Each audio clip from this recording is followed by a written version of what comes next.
everyone! Welcome to today's Tuesday Community Conversation. So excited for you to be here. Whether you're watching on Twitch, YouTube, or Facebook, we appreciate you being with us today. We are incredibly excited about today's conversation. This, of course, is going to be Hispanic Voices in Gaming, where we will be interviewing our special guest, Julio Nazario. Julio, do you mind waving to everyone out there in the internet watching? We're incredibly excited to be interviewing him today. As you've been hearing me plug this event for some time now, Julio's been on a meteoric rise, I think it's fair to say. He's just been skyrocketing with some amazing designs, one of which I have right in front of me, right here. My family and I have been playing this. Definitely recommend you checking it out. We'll talk more about that soon. We are incredibly excited to have him, and we'll jump right into that interview. But first, we are going to briefly talk a bit about some of the prior interviews we've had and some of the upcoming ones. My name, of course, is Michael Zhitkov. I am the founder and executive director of Potions and Pixels nonprofit, based here in Charlotte, North Carolina. We are a nonprofit organization that utilizes games to create social impact. We definitely invite you to check out our website to see all of the different varieties of programming we do based around gaming. But as far as some of the prior conversations we have had, we invite you to check out Black Voices in Gaming. This was the first conversation that we had. Sorry, 1 second. Mythos saying the music is a bit loud. Mythos, that might be on your end. I am not hearing any music on our end, so that might be on you. Let me check. This is the fun part of doing this live as well. It's just making sure. Yeah, let me know, Mythos, if you're still experiencing that. We're not getting any sort of audio issues on this end. Black Voices in Gaming. This conversation occurred early in August. Oh, the Kickstarter video for Holi. Okay, 1 second. That should not be going right now. Give me 1 moment here to adjust that right now. That is interesting. Thanks, Mythos, for mentioning that. Hopefully you're good to not hear that right now. I can't hear it on our end. But thanks. Please let us know if you're still having issues with that. That definitely helps us. Thanks, Mythos. Black Voices in Gaming. You can still find this conversation on YouTube and Facebook.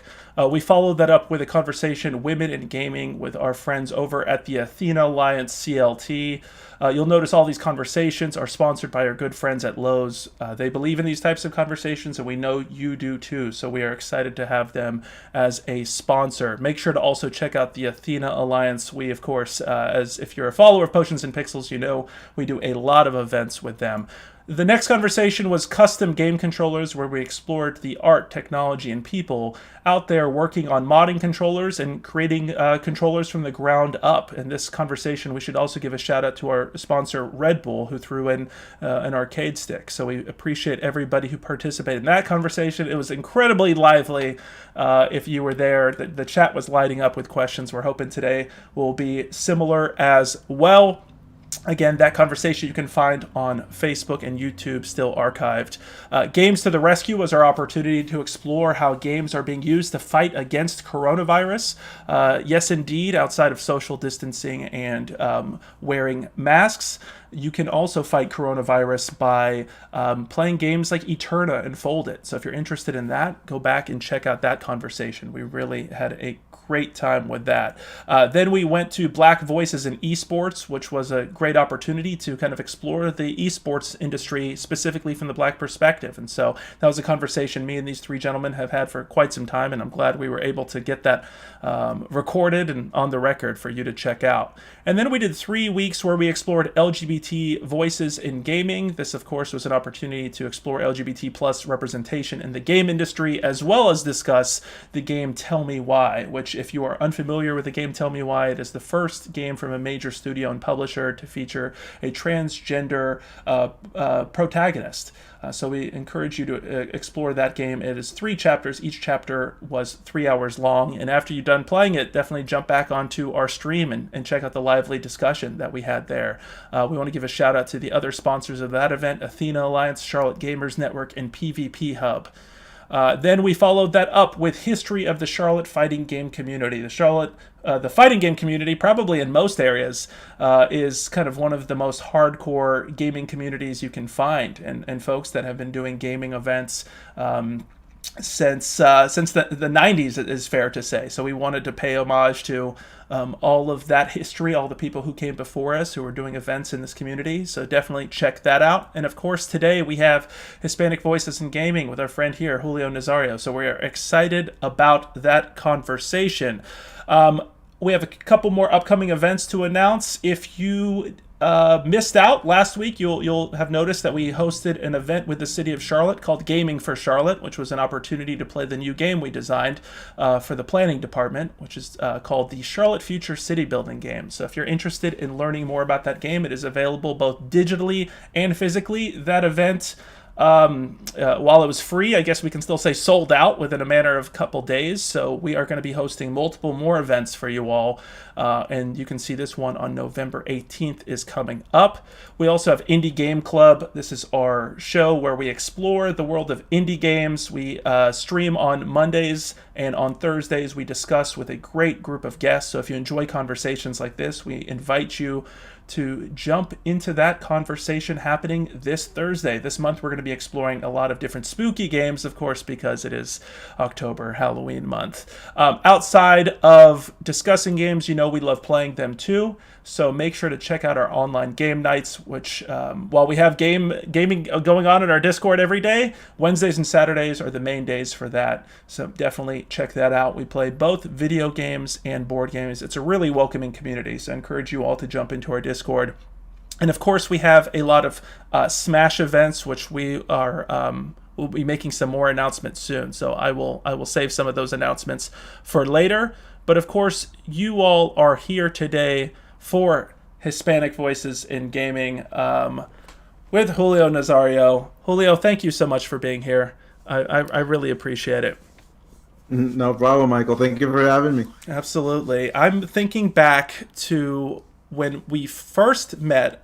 We should give a shout out to the North Carolina game designers of North Carolina. The Charlotte chapter regularly met. It feels like forever ago, back before Corona. The Charlotte chapter would regularly meet at Potions and Pixels events, and you came down from Asheville, where you live, and you came down to one of our events, and you were showing off some of your work, and I was immediately blown away by how, I don't know what's the best word. Like I heard you say like table presence in some other podcast that I listened to, but your games stand out. There's no doubt about it. Your games truly stand out in the most positive way possible. I think you are really pushing the envelope in terms of what a board game can look like. So I'm really looking forward to diving deeper into that.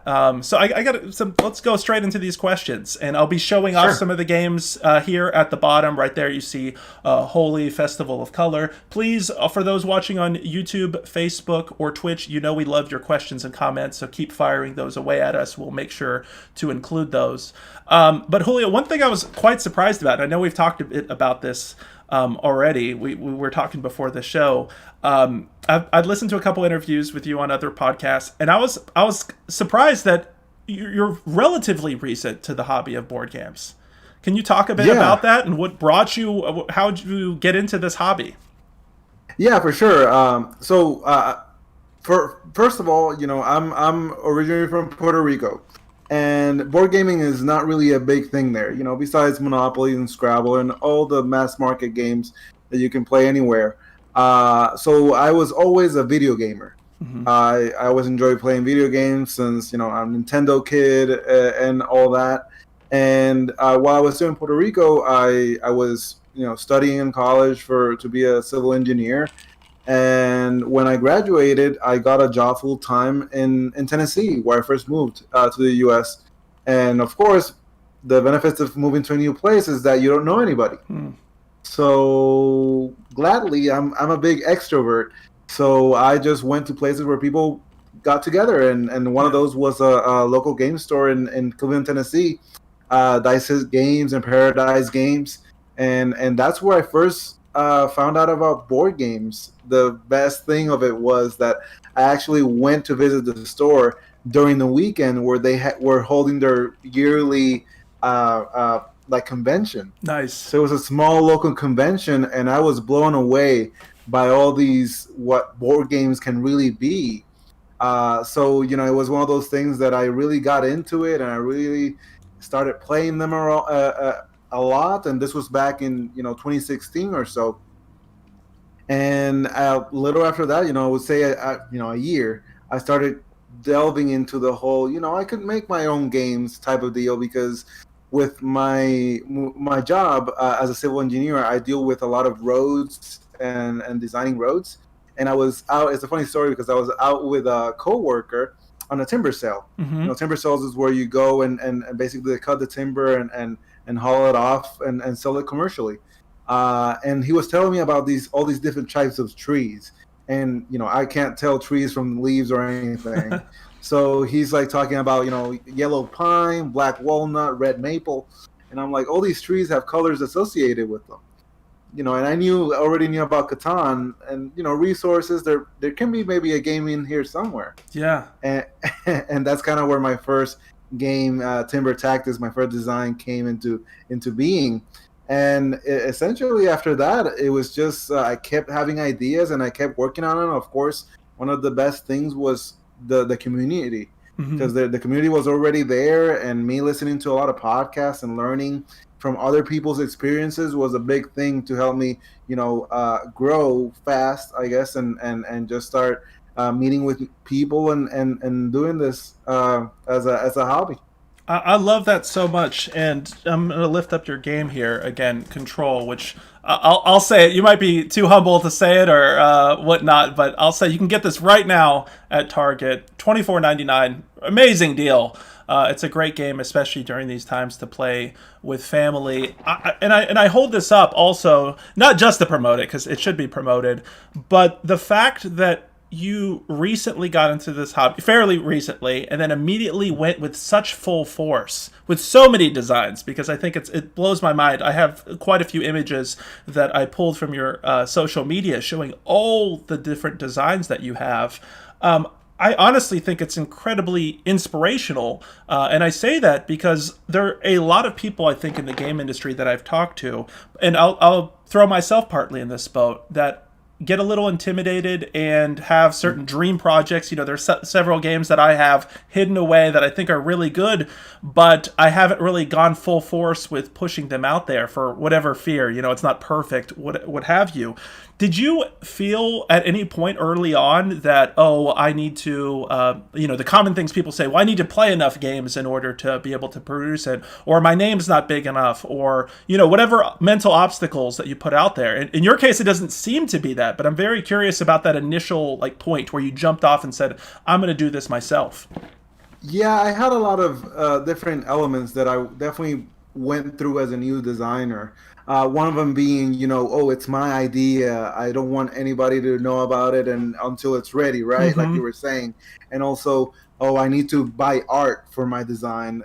As a designer, I like to do the designing part and, of course, getting all of that together into one comprehensive design to then pitch it to publishers. And there's other ways you can go. You can also self-publish your own games, but Yeah. that involves essentially having your own company and dealing with the production of games and all that. And for me, I just wanted to do the design part.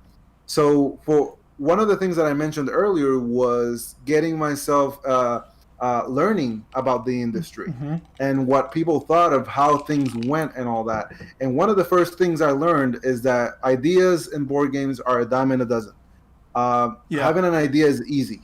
Is getting that idea into a physical design that you have play tested and iterated on and done a lot of work on. That's Yes. where the really real work comes in, and that can't be replicated. So that was definitely one thing that I learned real fast. So I definitely loosened myself there, and of course my first design, I also bought some art for the game as well, and I Mm-hmm. quickly realized that it wasn't self-sustainable. If you're gonna be pitching your games to publishers, they're probably gonna be doing their own art for their own vision of the game, because essentially when you do sign a game, you're licensing that game to the publisher. So they Sure. decide to do what they want to do with it, and you can be as involved as you want to be, or as uninvolved as you want to be as Yeah. well. And just spending money on art is not really viable, and it's not really worth it. So a lot of the times I just kind of I go online and get just clip art, Sure. because you're not going to be selling this product in any way, so you can just get it from anywhere just to test out your design, and it's probably quickly going to change anyway. So it's one of those things that I definitely probably, let's say my first month was what I felt like, okay, I'm so new at this, but I just got in touch with so many great people that I have learned from in the last couple of years, that it just, things change so quickly. And I quickly realized that it's such a open community, such welcoming community. Yes. And also with board game design, one of the biggest things that you have to do is play test your games, Yeah.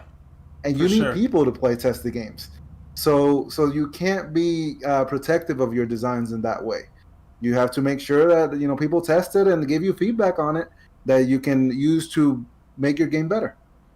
I love what you said there, and I love especially when you emphasize the fact that ideas, everybody's got an idea, but you being able to follow through, implement it, take it to fully through fruition is Yeah. incredibly important. And this is kind of why I wanted to focus on this kind of this initial part as well of your kind of entering the game industry, because I think there's a lot of people out there who have ideas and potentially even have the work ethic to go forward, but for whatever reason they have kind of like self doubt or concern. I'll say one of my fears, kind of early on, was that I was worried that I might be creating something that's already done potentially, for example. And so in your case, I'm curious about that, especially since you got an opportunity. I'm sure once you dived into the board games, you fully dived head first and went into it. But was that ever a concern of yours that maybe I don't have enough background knowledge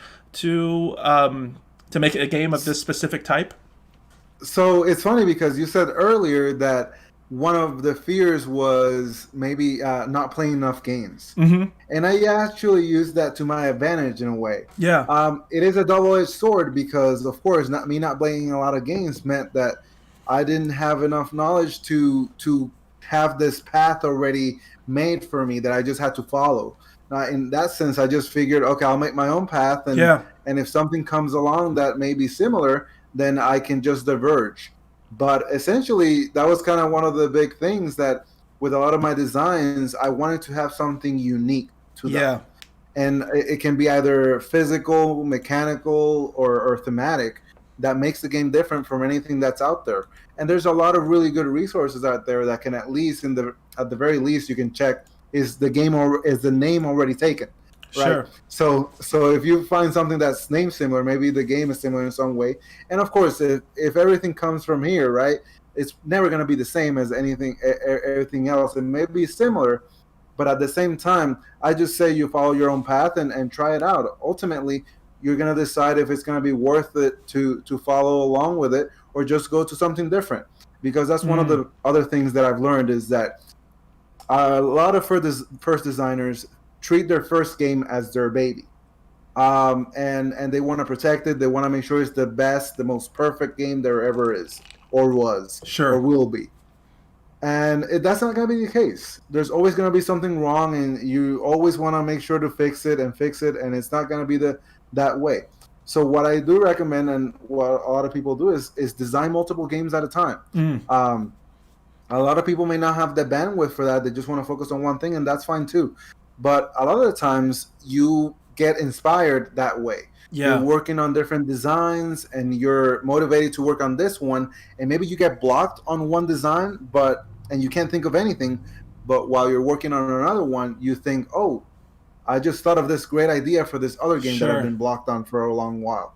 So it's one of those things that if you think of something that you think is going to be unique, go for it. Yeah. And maybe it was used 15 years ago, but you're using it in a different way. I don't think that that is a problem. A lot of you think of video games nowadays, right? MOBAs weren't a big thing 15 years ago, maybe League of Legends, but now there's a Good MOBA point. everywhere because people are doing different things and battle royales and all that. Yeah. They're putting their own spin. Maybe Yeah. they're following Deck building the games and the board games. Of course, there's all these different genres that weren't there before until somebody did something to them. yeah, and their inspiration comes from anywhere. Yeah. But at the same time, you can also be unique in a different way, something that really inspires you. And for me, being a civil engineer, I always thought that three-dimensional aspects of games was something that was very underused. Yes. And if it was used like physicality, it was just felt more like a gimmick, something that looked cool on the table, but it didn't really complement the design or the gameplay in any way. And I wanted to step away from that and make sure to use all of that as part of the game as well. Yeah, I'm glad you mentioned that because I feel like one of my questions, and I'll kind of hint at it while we go into this subject about three dimensionality, verticality, is that I'm curious what the defining characteristics of a Julio Nazario game are, and I would say that's probably one of them. It might not be featured in all of your games, but we actually already have some fans in the chat who are making some comments about that as well. We have on Twitch Mythos saying Holi has great table presence, and he's got a few questions here. Mythos, I may get to some of the other questions in a different order, but I will get to all of them just so we can keep the flow going. Mythos is saying, Control and Holi have a big emphasis on thinking within three dimensions. What inspired you or brought you to this design? So you talked about the civil engineer component. I mean, is it safe to say, like, is that a Julio Nazario, like, trademark, or not trademark, but it's like, that's something that you're known for now? I would say so, but at the same time, like I was saying earlier, it's just something that's unique about the game. And Yeah. starting with what you know, it's always a good thing to, as a new designer, because Yes. you already have some knowledge about something and you might want to use it towards your design because everybody is brought out differently. Now, for Control and Holi, those were obviously some of my earlier designs.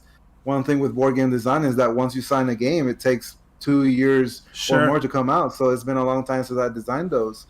But I wanted to just have that three-dimensional perspective in games. And with Control, it was just the simple thing about, okay, I have this thing that I can look at it in 5 different directions. Why not score it in 5 different directions and play with it in 5 different directions? You can pick it up and play around with it and look at it that way. Something that is very hard to duplicate in a digital space. Because, Yes, I love that. of course, that's something that doesn't work so well right now during a quarantine and a pandemic. But that's one of those things that I wanted to, okay, this game is just one of the only ways to play it is physical, Yes. with people. And that's what makes it unique about being a board game. Because deck building games are great and all, but you can just play them online, and that's obviously more invites more people in, more people get into the hobby, and that's great. But this one is just a way to make it unique in that way that you can just play it just by yourself. Now, Holi, however, it was interesting because the way that one was brought up was I was actually in a convention for my work. And there was a Native American descendant speaker, and he was talking about this stories, and he was playing this instrument, a Native American instrument. It was such a great experience going through all that, and this story essentially said that they have 7 directions instead of our normal 4 directions: north, south, east, west. Yeah. They have 7. They have the north, south, east, west, but they also have the heavens, the earth, and the underworld as the other 3 directions. Sure. And I thought that was such a cool way of seeing that, and maybe I could incorporate that into a board game in a different sense. Yeah. And that's why Holi has 3 boards. You have an upper board, a middle board, and a lower board, and of course you're moving in the 4 directions and up and down as part of it as well. Yeah, and for those for those watching right now, you can see we have some images, a slideshow of images from Holi, as well as a video, and I went ahead and put the images from Control on there. So there's a lot at once, but I wanted to give you all a sense of this three dimensionality, this verticality that we're talking about with Julio's design. I had the privilege of playing Holi with Julio right before this, actually, and we played it online, kind of a demo version. So I didn't get to experience the full verticality of it all. But after playing that, even the online version, and comparing it to what the physical version from you and Floodgate Games looks like, I'm just blown away and super excited to check that out. And I really love what you said as far as I guess you didn't say it with these exact words, but if I can paraphrase, that these experiences can't necessarily be replicated digitally, and so they're really like speaking to the strength of the board game medium itself. And so Yeah. I really love what you said there, because these are games that bring people together. If you're, by looking at this stuff, you can tell, like when my family and I are playing Control, you can't help but like fiddle with the pieces, build like your own little things while you're waiting kind of for your turn and planning things out, moving the board around, or the kind of the central kind of cube area around. It's fun, right? I mean, I think it's just really fun to go through this all. So can you talk us through? Oh no, sorry, go for it. You wanted to say something? And that's one of the that's one of the things that really brought me into the board game industry. Like I said, I like to play a lot of video games. Yeah. But at the time, video games had already started going into the more online media and all that. And of course, when you're playing with friends, it's great and all. But sometimes that's not the case, and you're just playing with other people, and maybe sometimes online may not be the best way to interact with people. People are not the most friendliest. That's why having Potions and Pixels and all these people connected with each other, that can make a big difference. So for me, board games, I thought it was a great social way of getting together with people and playing games and just focusing on something that connects people in that way, just physically around the table. That's totally a great point. And just thinking back at with Potions and Pixels, like being able to bring an incredibly diverse audience together of different races, genders, ethnicities, what have you, all around a game, because it's a structured enough activity to where it can get a conversation going. You're having fun immediately. It really speaks to the strength of the medium. You mentioned briefly a moment ago how a lot of these games that are coming out right now are kind of earlier designs, because as you mentioned, it takes a couple years for a game from kind of a prototype pitch to the publishers for it to be printed and reach store shelves. Yeah. Can you talk a bit about the earliest games that you have right now that are being published? Was Control actually were you working on that before Holi, or no, or how did that work out? It's actually after. Okay. That I designed after. Yeah, I mean, it depends really on the publisher that you're signing it with. They have a different pipeline of games coming out and capacity of production as well. So Holi was actually my 10th design. Wow.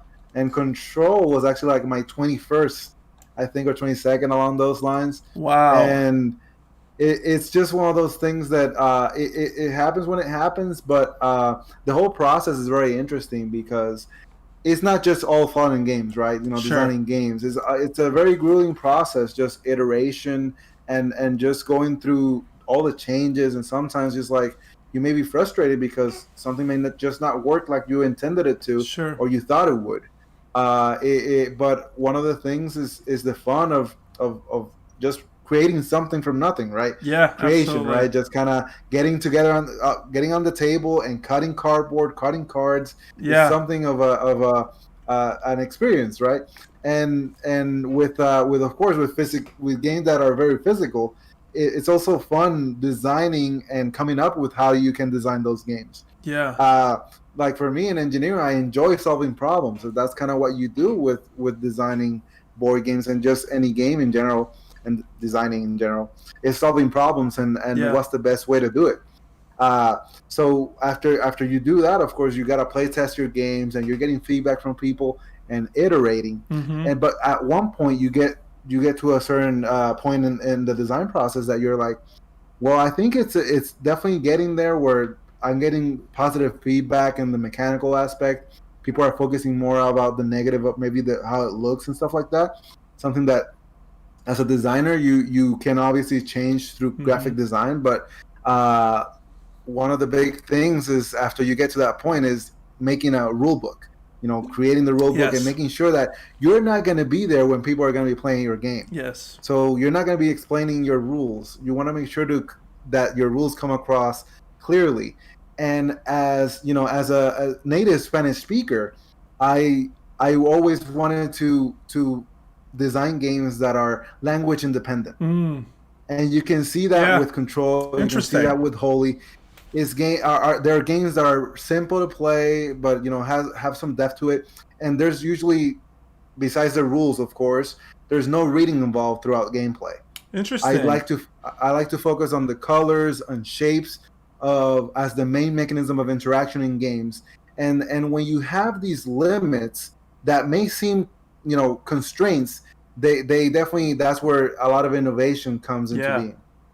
That's really fascinating because I didn't actually think about that aspect of your designs that they share for the most part that in common, that the language independent nature of them all. What games do you typically play outside of your designs? It's always fascinating to me when I talk to different people in the game industry. Sometimes someone known for a specific type of developing in a specific genre doesn't actually play much in that genre, and or is playing war games and they're making puzzle games. You know what I mean? I don't know exactly. When you're designing games, sometimes you don't have a lot of time to play games. Sure. And designing is actually my fun time. Yeah. So when I do get to play games, of course, it depends on who you're playing with. But I do like the lighter games, the games that are just so tight in the sense of they're so simple, elegant is the word.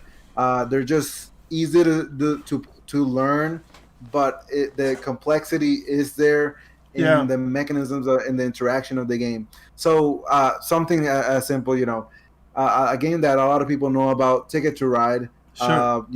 My wife loves that game. I like to play it as well with her. And I just like those, tile laying games. Anything that's, less than an hour. Yeah. It's a great time to do that because it just allows you to play more games. I also enjoy, being a big extrovert. I do enjoy party games. Yeah. So games that are, over 6 and 10 people. Sure. They just get together and play something, and it creates the stories.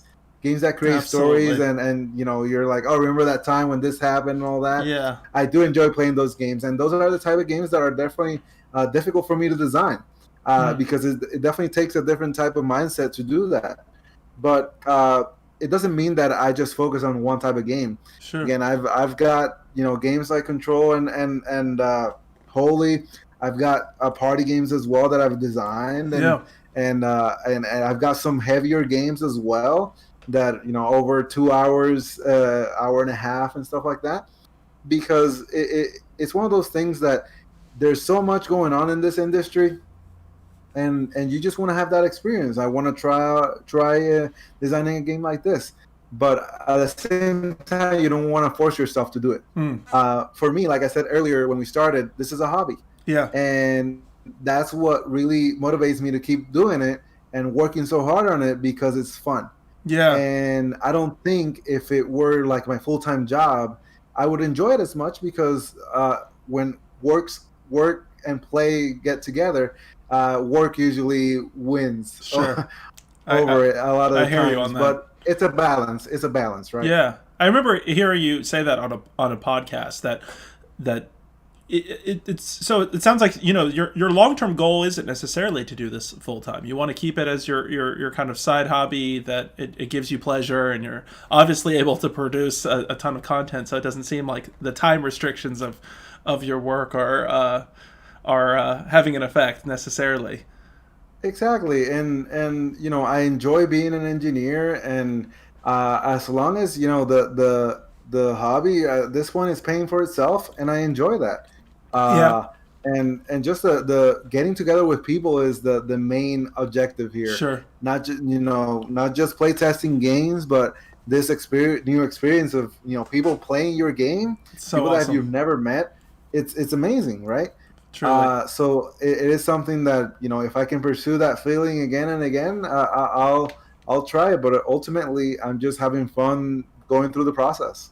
I love that, and I love the fact that honestly, I don't know if other people have told you this before, but I think this just your mentality about this is really refreshing. And I keep emphasizing this because honestly, I talk to so many people either starting off or long term in the game industry who kind of create these blocks for themselves, or they feel like there's these obstacles that are potentially obstacles of their own creation or their own imagination. Where I can't create a game like this. I don't have experience in this. Like I haven't played enough of these types of games to know what works or what doesn't necessarily, or I can't venture into a different type of genre.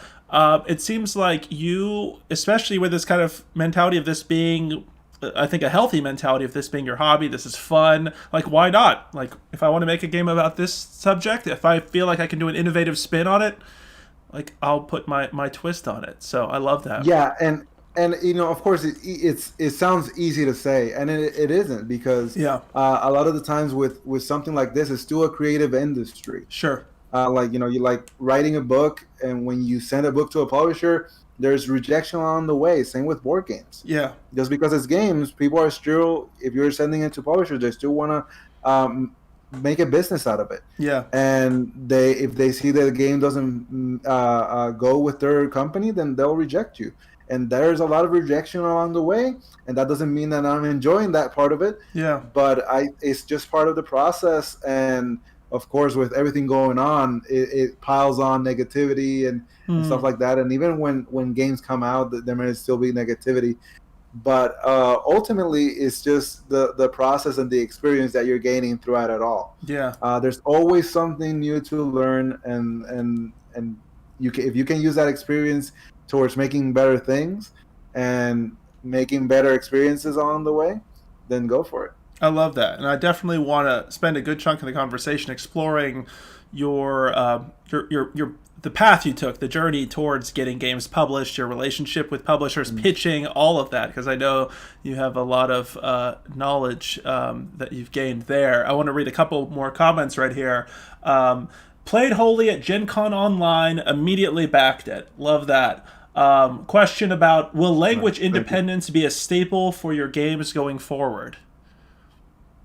Um, in most of them, yes. Again, I don't want to limit myself either, because of course, a lot of the times, like, people come to me and say, oh, you're the telepresence guy.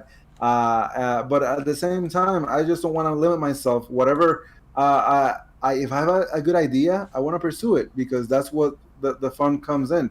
Now, if sometimes if you think a game is lacking something, and maybe that little extra element that it may need to have some writing on it, and that's a general way of saying it. Mm-hmm. And if you're not good at that, that's where co-designing comes in. Mm-hmm. That's something that I'm also trying out and working with other people that are good at things that I'm not good at. And that's also fun as part of it. Of course, I did mention that I like, one of the things that does keep me, like, I'm going really fast at this whole thing, is because I am. Yeah. I'm really fast at doing things, and I expect people to be the same way.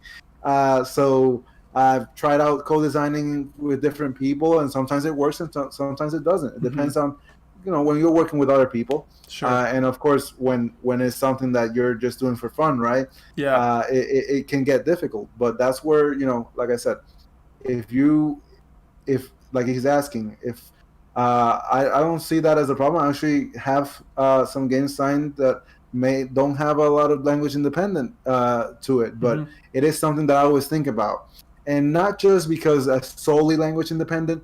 The main reason is try to make it as easy as possible for the user, for the player, to understand the design, because that way it's more enjoyable for them as well. Yeah. Nobody enjoys reading a rule book and going to the rule book and looking for the side rule that it may be Sure. there, may not be there. If you can, through your design, you can make it easy for people to understand it, then go for it. Yeah, that's interesting you say that as well because, as part of this being a kind of a side passion project, if you will, it grants you a bit of freedom in terms of being able to explore concepts or ideas that may not necessarily be the most commercially viable, but are intriguing to you and offer Yeah. some creative opportunities. But what's interesting also that I'm hearing from you, and kind of what I know about the some things I've researched about you and talked in the past, is that you're obviously quite good at pitching and making games that are commercially viable. So I am curious about that kind of intersection of how much of your, because it seems, if I'm not mistaken, correct me if I'm wrong here, that you are willing to kind of modify your designs to make them more approachable by the public, or more viable in the marketplace. Is that fair to say, or how does that? Yes, Yeah, that's definitely one thing that I always keep in mind. yeah. How, even if this is unique and it may be physical, but how viable is it to produce? Mm, So for Control, for example, that obviously it's a cube the size of a Rubik's cube that has holes in it, and you're inserting these smaller cubes into it that are kind of pegged, kind of like Legos. And one of the first thing I checked is there's probably a product like this out there, and there was, and the that's what I the used teacher cubes, to right? yeah, I used to be the a teacher. educational cubes. Yeah, exactly. Yeah, so that's what I use for my I prototype, love it. and I thought, okay, if it's all out there already, and this is how much it costs to get these many, then I don't see that as a problem in the Mm, future. Of course, when games have cards and boards, I also think of that as, okay, how much can I get for the experience? Because that's realistically, that's what a lot of people think about. yeah, Is, okay, if I'm paying $50 for this game, I want to get a $50 experience, yeah. even if it's just in one play, right? So Sure. it's definitely a balance there, and you don't want to have a game that has 100 dice and costs $60 and it's just a 5 minute game. That's just not viable. Well, that's what I think is also pretty fascinating about the work that you have published so far or in the immediate future. So Control's out, and as we said, it has people can see it right there. It's really beautiful table presence with, you can see the colors and just the gameplay style itself, and that's $25 at Target, which is incredible. And I believe Holi is $40, $39.99 if I'm not mistaken. Yeah, yeah, Um, and that's where finding the right publisher yeah, comes into play, right? sure. A lot of the things when I first started was I'm looking for publishers that have published similar products. Yeah. Of course, a lot of the times people think, okay, I'm going to publish this game because they publish a game just like it.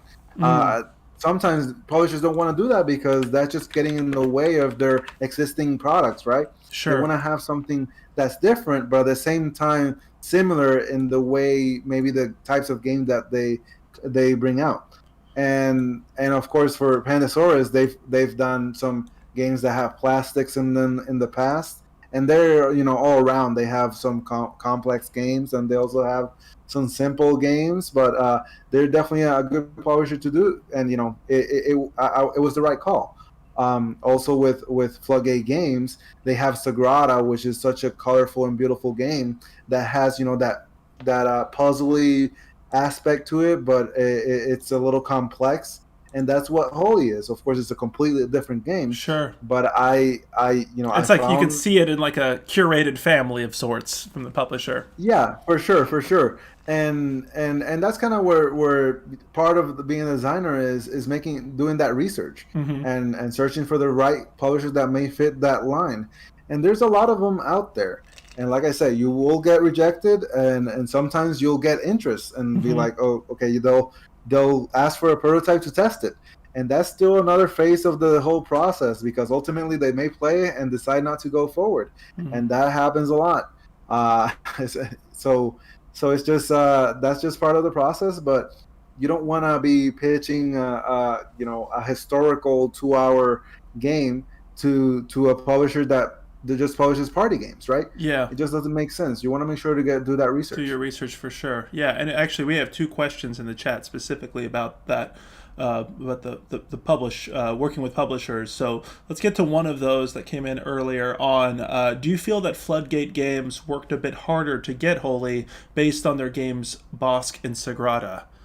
It's What do you funny think? because I did mention the inspiration of Holi, But one of the theme that I had for that game originally was the world tree, Mm-hmm. because that one is basically is done basically on shamanism Uh-huh. as the main theme, and that the world tree, the branches are the heavens, the trunk is the earth, and then the roots are the underworld. I can see that. Uh, and they already have Bosk on the line, so they definitely didn't want to publish another a tree game. Yeah. So they definitely, but they saw that the game had some good things going on with it, and they decided to pursue it, and they were gonna find something different. And when they did with the Color Festival, it's a Indian festival. It's mainly originally religious festival. One of the first things that came to mind was like, we want to make sure to do this right. Mm-hmm. Cultural appropriation is a big thing in the board game industry, and I didn't want that to happen with one of my games. Yeah. Like I know a lot of board gamers out there know Puerto Rico. I'm originally from Puerto Rico. I Yeah. lived there for 22 years of my life, and that game doesn't do it justice as a culture aspect, or the culture of Puerto Rico, the people there. Yeah. And it may be a good game mechanically, but it's just not good culturally.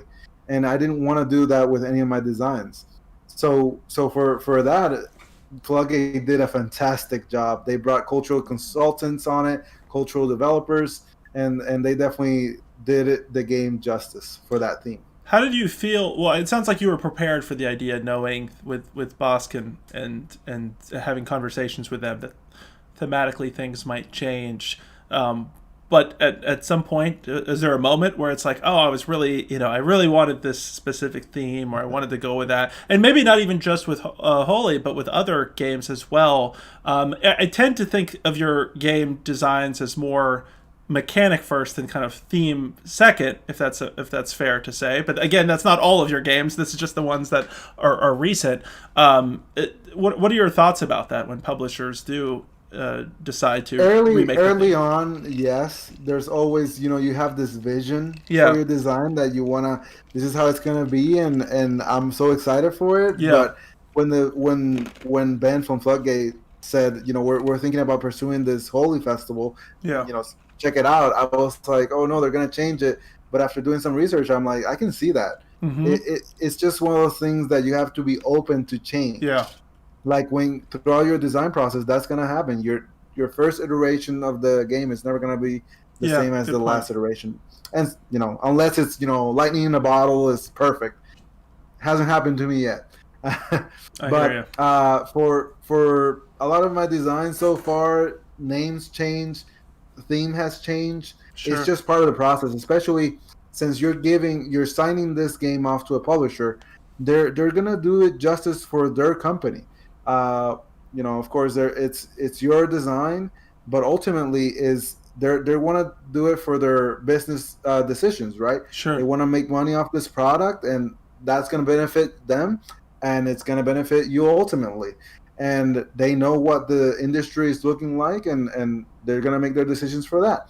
So ultimately, you're going to have to understand. Of course, sometimes you may be like, well, I've tried that, and it'd be nice. So, and some publishers are like this, like they listen to that feedback and test it out. There's a conversation element to that, and Floodgate was like that as well, and with Control as well. So far, it's been good that way. Mm-hmm. But at the same time, there may be some that just doing it, on their own, and they don't even contact you when things change. So it may be a bit of a shock, but ultimately you got to understand that they made that decision for a reason, Yeah. uh, and it's their company. So if things don't go well, it's going to affect them more than it's going to affect you, which is a bad way to see it, but it's the truth. Yeah, I think important to be truthful about it and think about it in that regard for sure. We have another question about working with publishers coming to us from Twitch. Um, do you feel that working with smaller publishers has helped or harmed your exposure in the gaming and design communities? And we should also say shout out to the Athena Alliance for hosting as well. Thank you, Athena Alliance. We appreciate it as always. What are your thoughts about that, Julio? Well, I think it really is about balance, right? When you have a small publisher that wants to work with you and maybe you have a game signed with them, Yeah. and that's the case for me, they may be really. The one thing with small publishers is that they may not release as many games, but they're definitely focused on Yeah. one game a lot. So they definitely put in that heart and soul into what they're currently working on. Sometimes with the big publishers, is there's so many people, so many moving parts, Yeah. and things may fall on the cracks and stuff like that.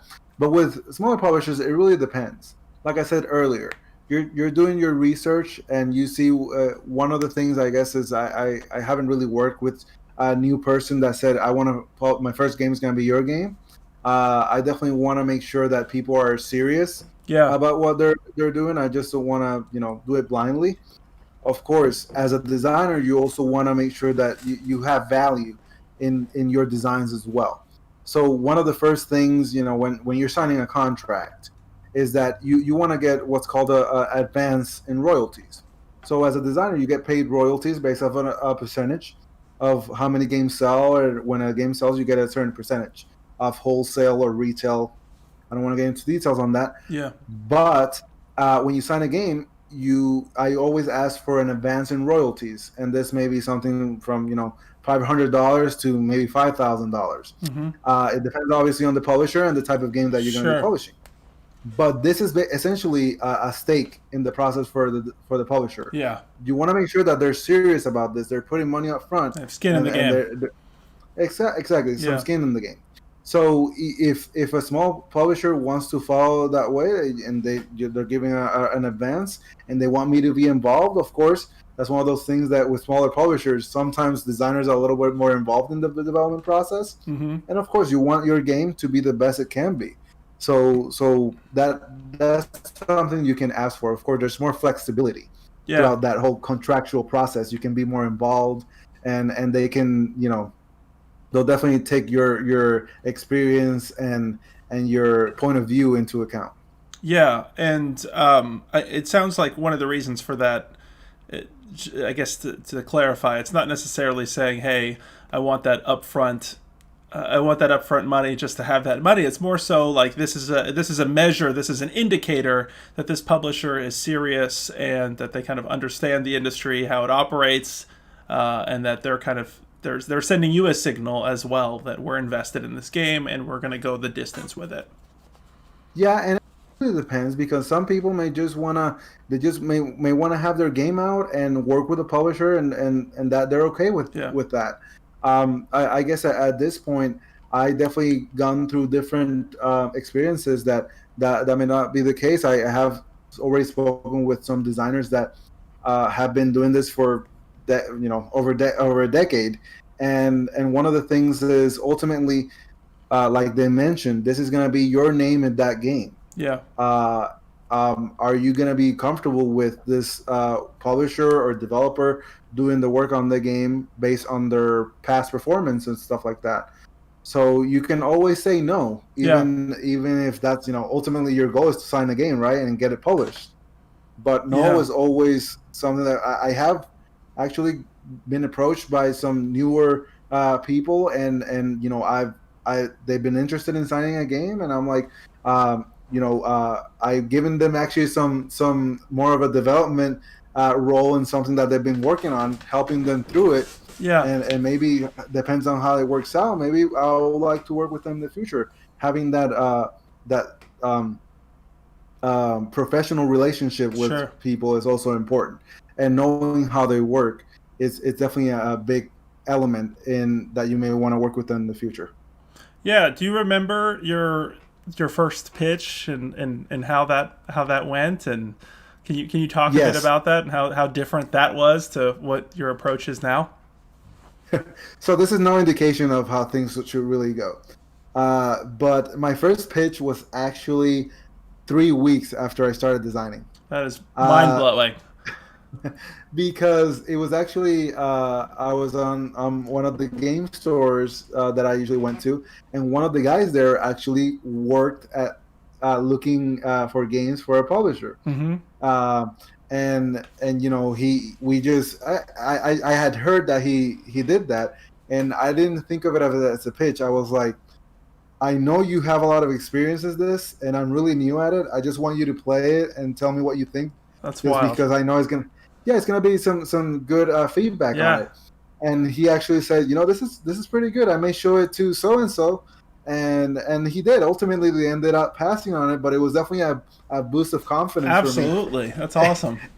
And probably maybe fast forward 4 or 5 months, I have my second pitch, and my second pitch was 4 games at a time with 2 different publishers at the same time at a convention. Wow. So it was obviously a very nerve-wracking process, and nervousness and all that was part of it.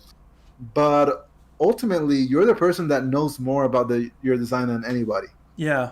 So if you're going to be talking about design and how it works and how it can work for a certain publisher, you're the right person for the job. Yeah. And I've learned that over time. One of the things I like to do for my designs is that I do overview videos with just my phone camera, do a 1 minute overview, Yeah. and that helps you through what you're gonna say in a pitch, because that's essentially what they're gonna be looking at. Yeah. Essentially, what's the premise of the game and what's the hook? Yeah. That's one thing that publishers are always looking for. What's the hook? And it can be something simple, it can be something physical, it can be something thematic. Yeah. Wow. That's a wild start to entering the industry with. That's a great way, as you say, a confidence boost of sorts to let you know that you're on the right path.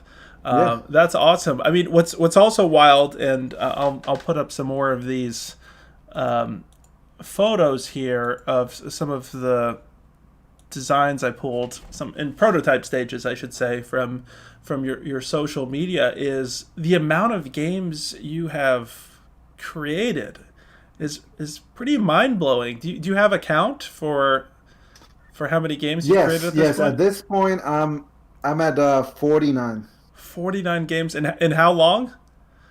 I think it's 3 years, 3 years and 3 months, more or less. 49 games in just over 3 years. That's incredible. Like, can you talk a bit more about how you're able to produce that much content in such a short amount of time? And Well, yeah. one of the first things was that I had a lot of hobbies before I started, and now I just have one. So all Uh, of the other ones are gone. That helps. yeah, yeah. That's definitely one. Of course, Yeah. like I said earlier, I do focus on language independent games from the start. So those are, in a sense, easier in a sense to design. They may not be as easy to follow through and making sure that everything Mm. works well. But a lot of my games are definitely under an hour to play, so there's on the smaller side, quotes. Yeah. Uh, but that's definitely something for sure. And of course, I keep getting ideas. One of the things is that I actually, these last couple of months have not been as productive when it comes to designing, because I've been getting ready for taking my professional engineering exam, Yeah. which is a big thing. I started in June studying, and I'm actually taking it on the 22nd of this month. So it's been a grueling process, and Yeah. my design time has taken a hit. But that's one of the things that when you design a lot of games, you can still get ideas and write them down, Sure. and that just makes you so much more excited to get back into it, because you have something to follow through on. Yeah. So what is a typical kind of design time look like for you? Like, is it after work? You kind of come home, spend a few hours. Like, what does that look like? So I'm an engineer for the Forest Service, Yeah. and I deal with the reconstruction, design, construction of roads in the national forests, Mm-hmm. and that involves driving a lot. Mm. So on a typical day, when I go inspecting projects, I drive probably from 4 to 6 hours just to Wow. go to the middle of nowhere to check on this small project and then come back. And that Wow. gives you a lot of time to work on your designs, because the best tool that you can have for designing games is this tool right here. Yeah. Absolutely. So one of the things I like to do is what I call internal play testing. Yeah. When I have ideas, I just kind of play the game in my head and just go through it. Okay, that's not going to work. Let's try something else. Of course, there are limits to that. Sure. That's where, okay, I may get to a point that, okay, I got to try this out physically. and that's why I'm so excited. I work on the computer in the evenings and late into the night and on the weekends and stuff like that.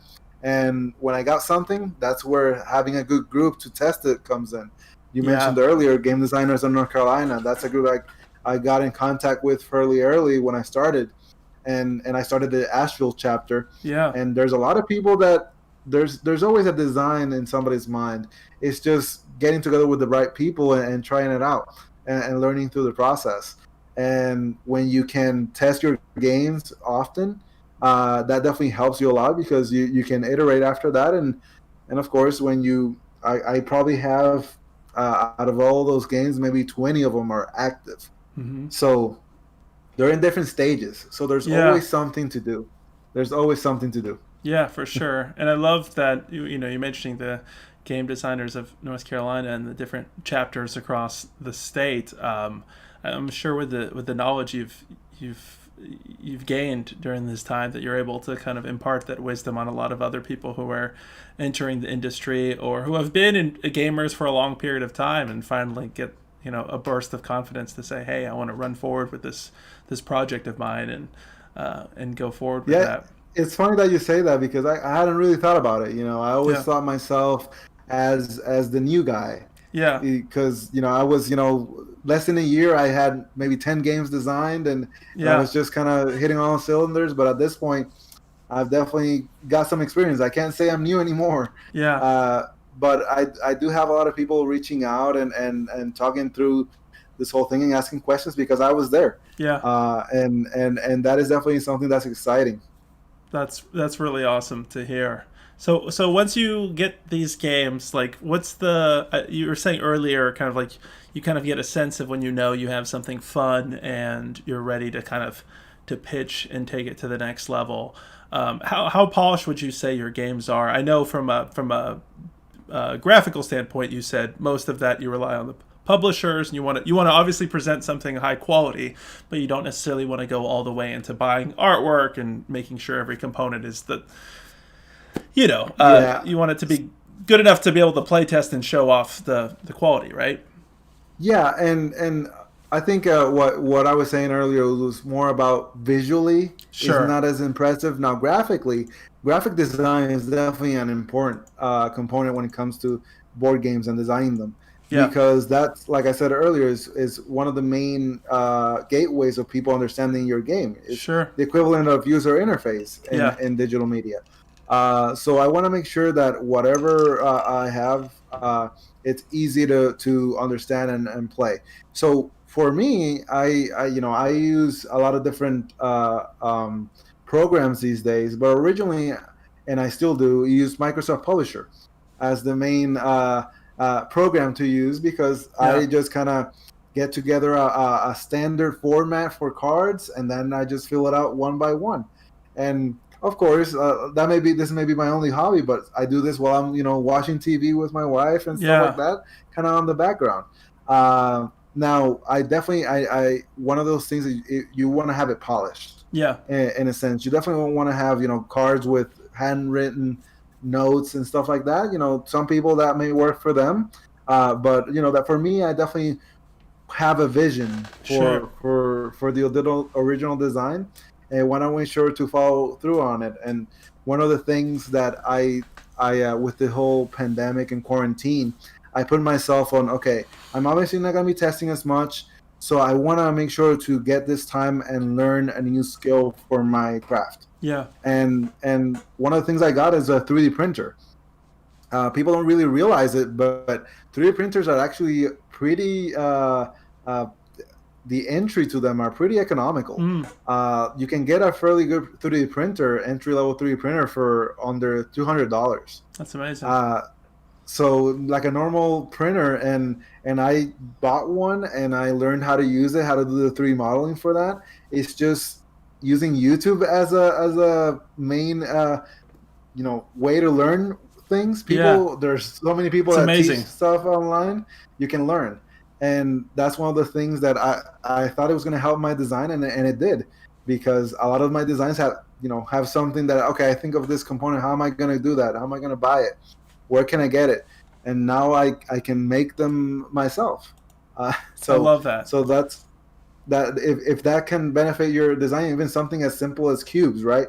You can get cubes online fairly cheap, or now I can just make them myself, Yeah, and that cuts that whole process because time is obviously a thing that you also it's a resource that's important sure, whenever you're doing anything. You only have so much time to do your design because you got to work. You got to balance your time with your family as well. sure. So anything that can help you throughout all this, go for it.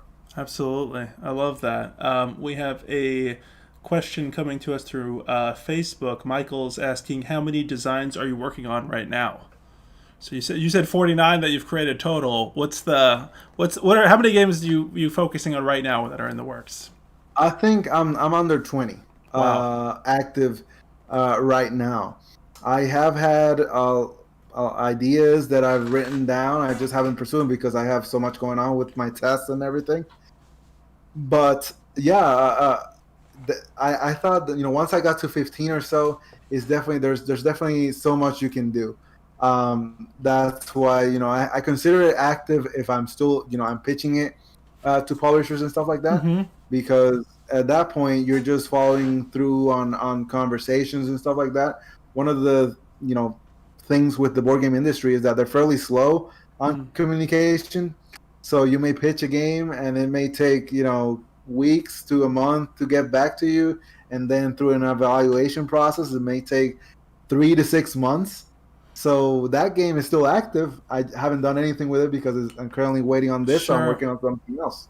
Yeah, and I have friends who have gone through the process as well who have, signed contracts, some exclusivity agreements that might expire after a certain point because of how long it takes to actually get the game published, and maybe the publisher didn't fully follow through in that time period.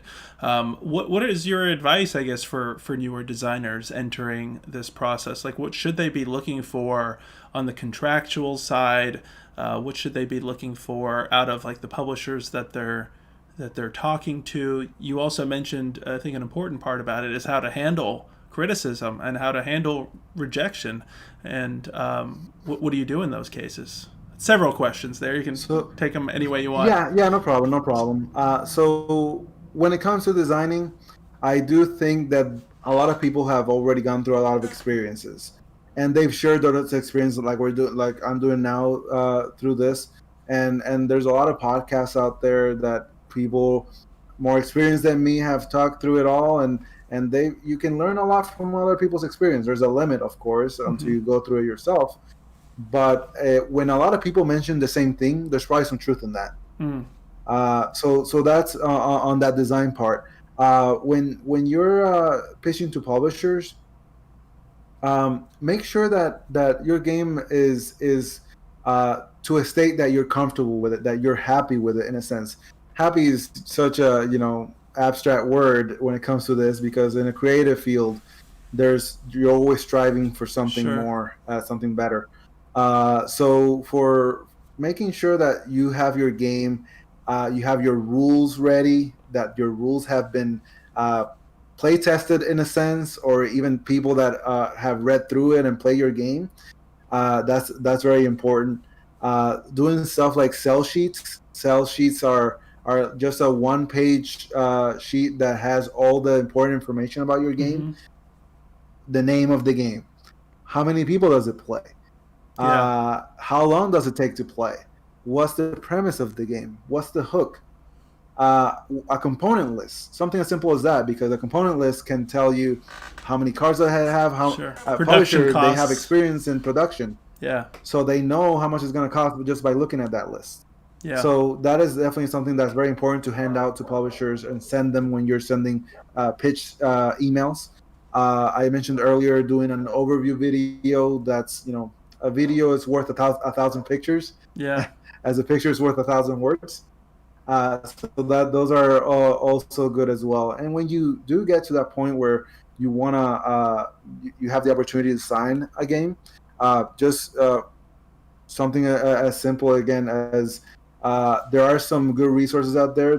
There's one that called the Cardboard Edison folks. They have industry reports that say the expected royalty rates for new designers, for for more experienced designers. Stuff like, of course, you want to make sure your name is on the front of the box, get your credit there, Yeah. and how many copies of the game are they expecting to produce, stuff like that. There's a lot of little things out there, of course, with Kickstarter being a big tool for not just marketing but a pre-order system. How is that going to work? If that's going to be something that's going to be considered in your contract, make sure to do that. We can have a whole Yeah. conversation about this whole thing. There's so many different aspects to this industry, but going back to that first one, there's so many good resources out there about Yeah. learning it, like we're doing now. And going back to the early parts of this conversation, you'll never know until you dive in. And so I think that's something we should definitely encourage people to not only look at those resources and make sure you are prepared for sure, but feeling confident enough to start going out there and making your pitches. Let's talk a bit about that last part of the question in terms of facing rejection.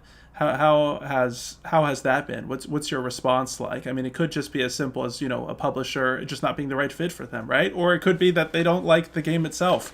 Have you encountered both of those scenarios, and how did you respond? Oh yeah, and there's a third one, the Yeah, one where you send an email and they never respond yeah. You back. never know. Or The mystery. Yeah, the void. yeah. So there's all different types of rejection, and it I want to say it gets easier, and sometimes it does, but sometimes it doesn't. Rejection is still rejection, and when it comes to a creative industry, you feel like unvalidated in a sense, right? Because Mm, you put all this time and effort into making this thing that you believe in, but somebody else doesn't. yeah, So you think about what's wrong with it. For me, of course, going back, I have so many designs. I'm like, okay, this one got rejected. This was, one publisher. Of course, there may be another one that may have a different perspective, because ultimately there may also be thinking about different directions for the company, and sure. that's out of your control. There's stuff Yeah, like that that you don't know about. Now, ultimately, if you think you have the best game in the world that nobody would say no to, you're going to be faced with some rejection, and it's going to be hard to take. Uh, uh, it's just one of those things that um, it's really hard to say. Of course, different people work different ways, um, but I do think that it's one thing is that it's normal. yeah. The best thing I can ask about rejection is that what can I do better? What did you learn from this experience? Mm-hmm. And use that to your advantage in the next pitch. There's always definitely wasn't the same after my first pitch and after my second and after my 100th. I've always learned something new, and there's always something new to learn. And sometimes publishers, they give you feedback on the design, and sometimes you can use that to your Yeah, advantage and try out your on your game, and maybe that's something that you were missing that you didn't know.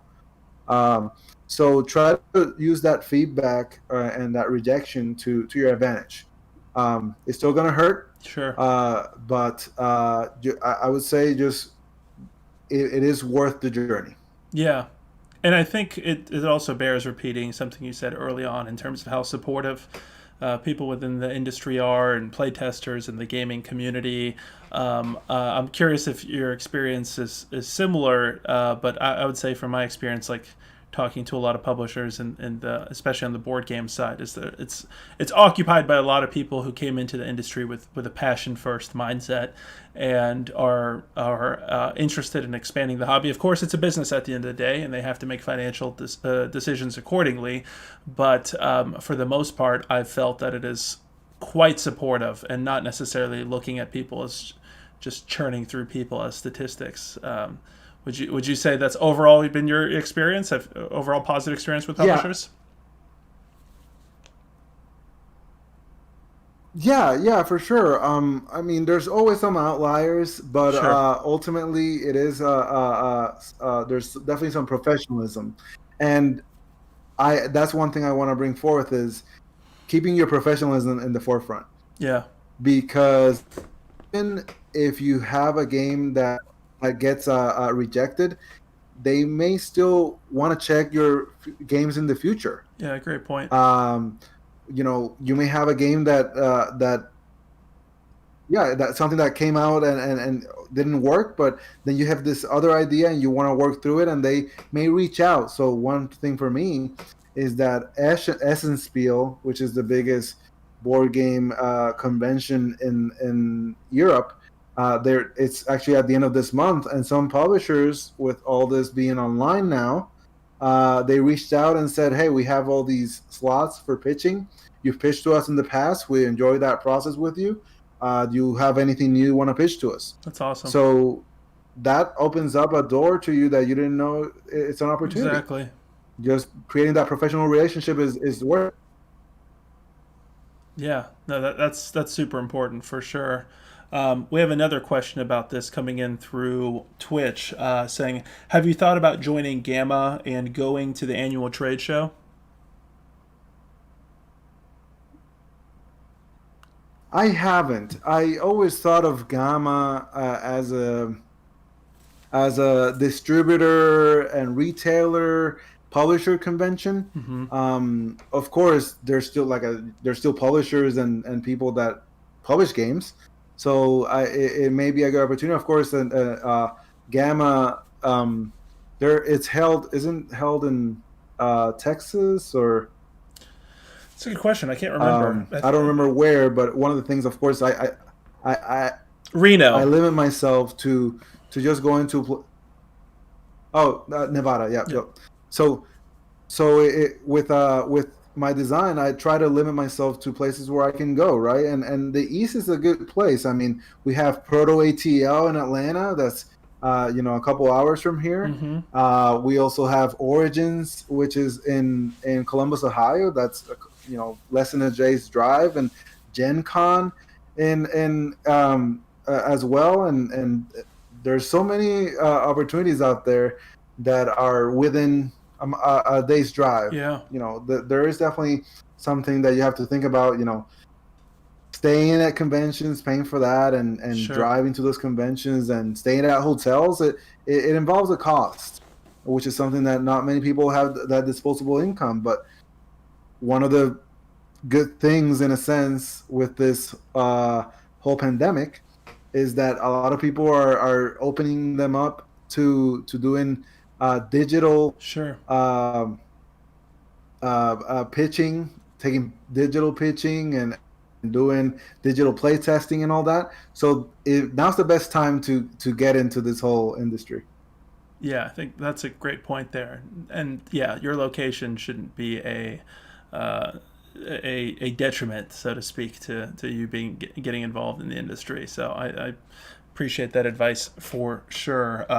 We also have Michael on Facebook mentioning PAX Unplugged as another place to pitch as well. Yeah, in Philadelphia. Yeah, and conventions like in North Carolina, like Playthrough, for example, and others for sure.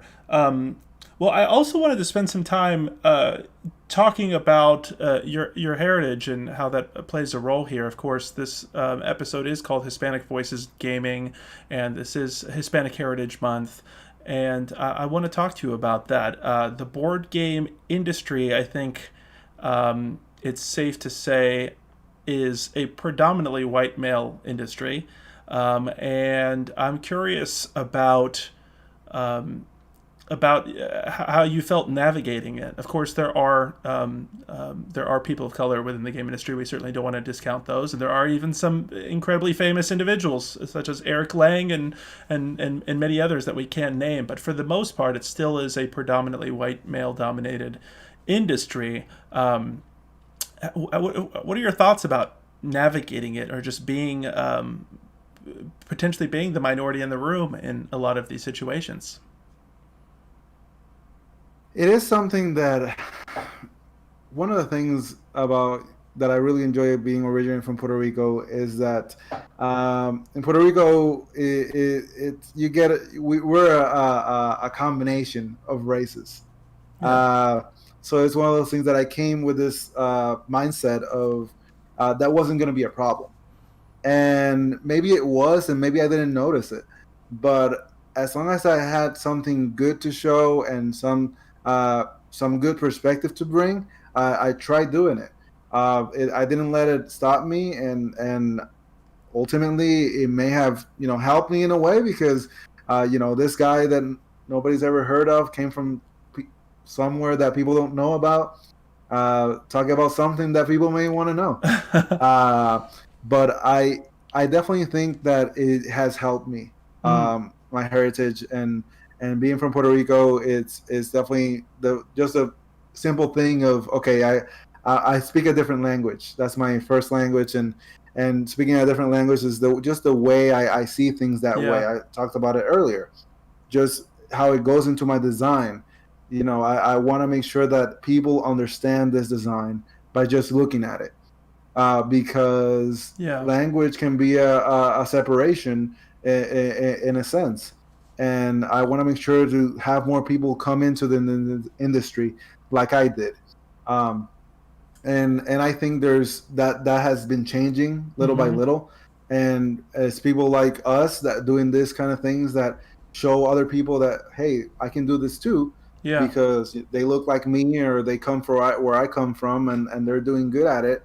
So I may want to give it a try. I just want to just give people that push of, okay, if I've done it, you can do it too. Um, it just takes an idea. There may be a dime in a dozen, Sure. but it's definitely a catalyst. It's a spark plug for anything creative, which is obviously, a lot of people are creative in different ways. Sure. And with just being Hispanic in the industry, it's funny because people, in a sense, wanna learn about what's different, right? They approach me because they know I have a different perspective, um, and they've noticed that we can't be doing the same thing over and over again, even though that may still be the case. Mm. And having new people, new voices, from different perspectives, different locations in the world. Like I said earlier, everybody's brought out differently, Yeah. and a lot of the times, what really made it difficult is maybe the entry factor of maybe economically, like what we were saying earlier. Yeah. I have to pay so and so to get to this convention and stay at a hotel.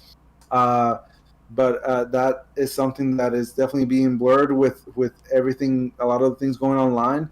But I do think that there is definitely a lot of room to grow, and there are a lot of stories that haven't been told yet, Yeah. and I can't begin to comprehend because I there's this is a big world Yeah. that we For live sure.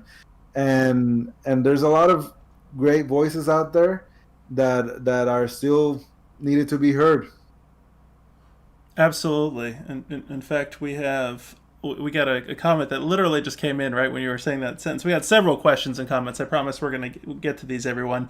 But Michael on Facebook saying, I first met Julio at PAX Unplugged 2 years ago, and having another Latino in the Unpub room made the event even more comfortable. Can you talk a bit about that? I mean, obviously, you mentioned how important representation is, and that's been a common theme through all of our conversations, whether it was black voices in gaming or women in gaming. Representation is is a kind of a foundational point of being able to see people like you in the industry that you aspire to be a part of. What are your thoughts about that in terms of? Thank you, Michael, for saying that. By the way, on Facebook, we appreciate that. What are your thoughts about Michael's comment and ways we can expand the industry? What proactive steps can we take to bring in more voices on all sides of the equation? Yeah, and Michael's a great guy, and he's Michael Petre. I know that Yeah, he's also going through, because one big change in my life right now is I'm having a baby soon, and he is too. So super he's excited. it's exciting times all around. That's awesome. so uh, so one of the things that we can definitely do is treat everybody fairly, and let's not make it like something that we have to be forced to do it. Something that just comes naturally. You know, you Mm. have a game that may not look the best, and it comes from somebody that you've never seen before, and they ask you to play test it. Hey, do it, because you can with books. You can judge them by its cover. Same with people. Same Mm. with designs. It's obviously one of those things that it's we're working on it, and a lot of people are working on it. We're getting there, but just being that voice of inclusion. Yeah. Something as simple as somebody's just standing there and they're not talking because you may be comfortable. I'm a big extrovert. I'm comfortable talking with people.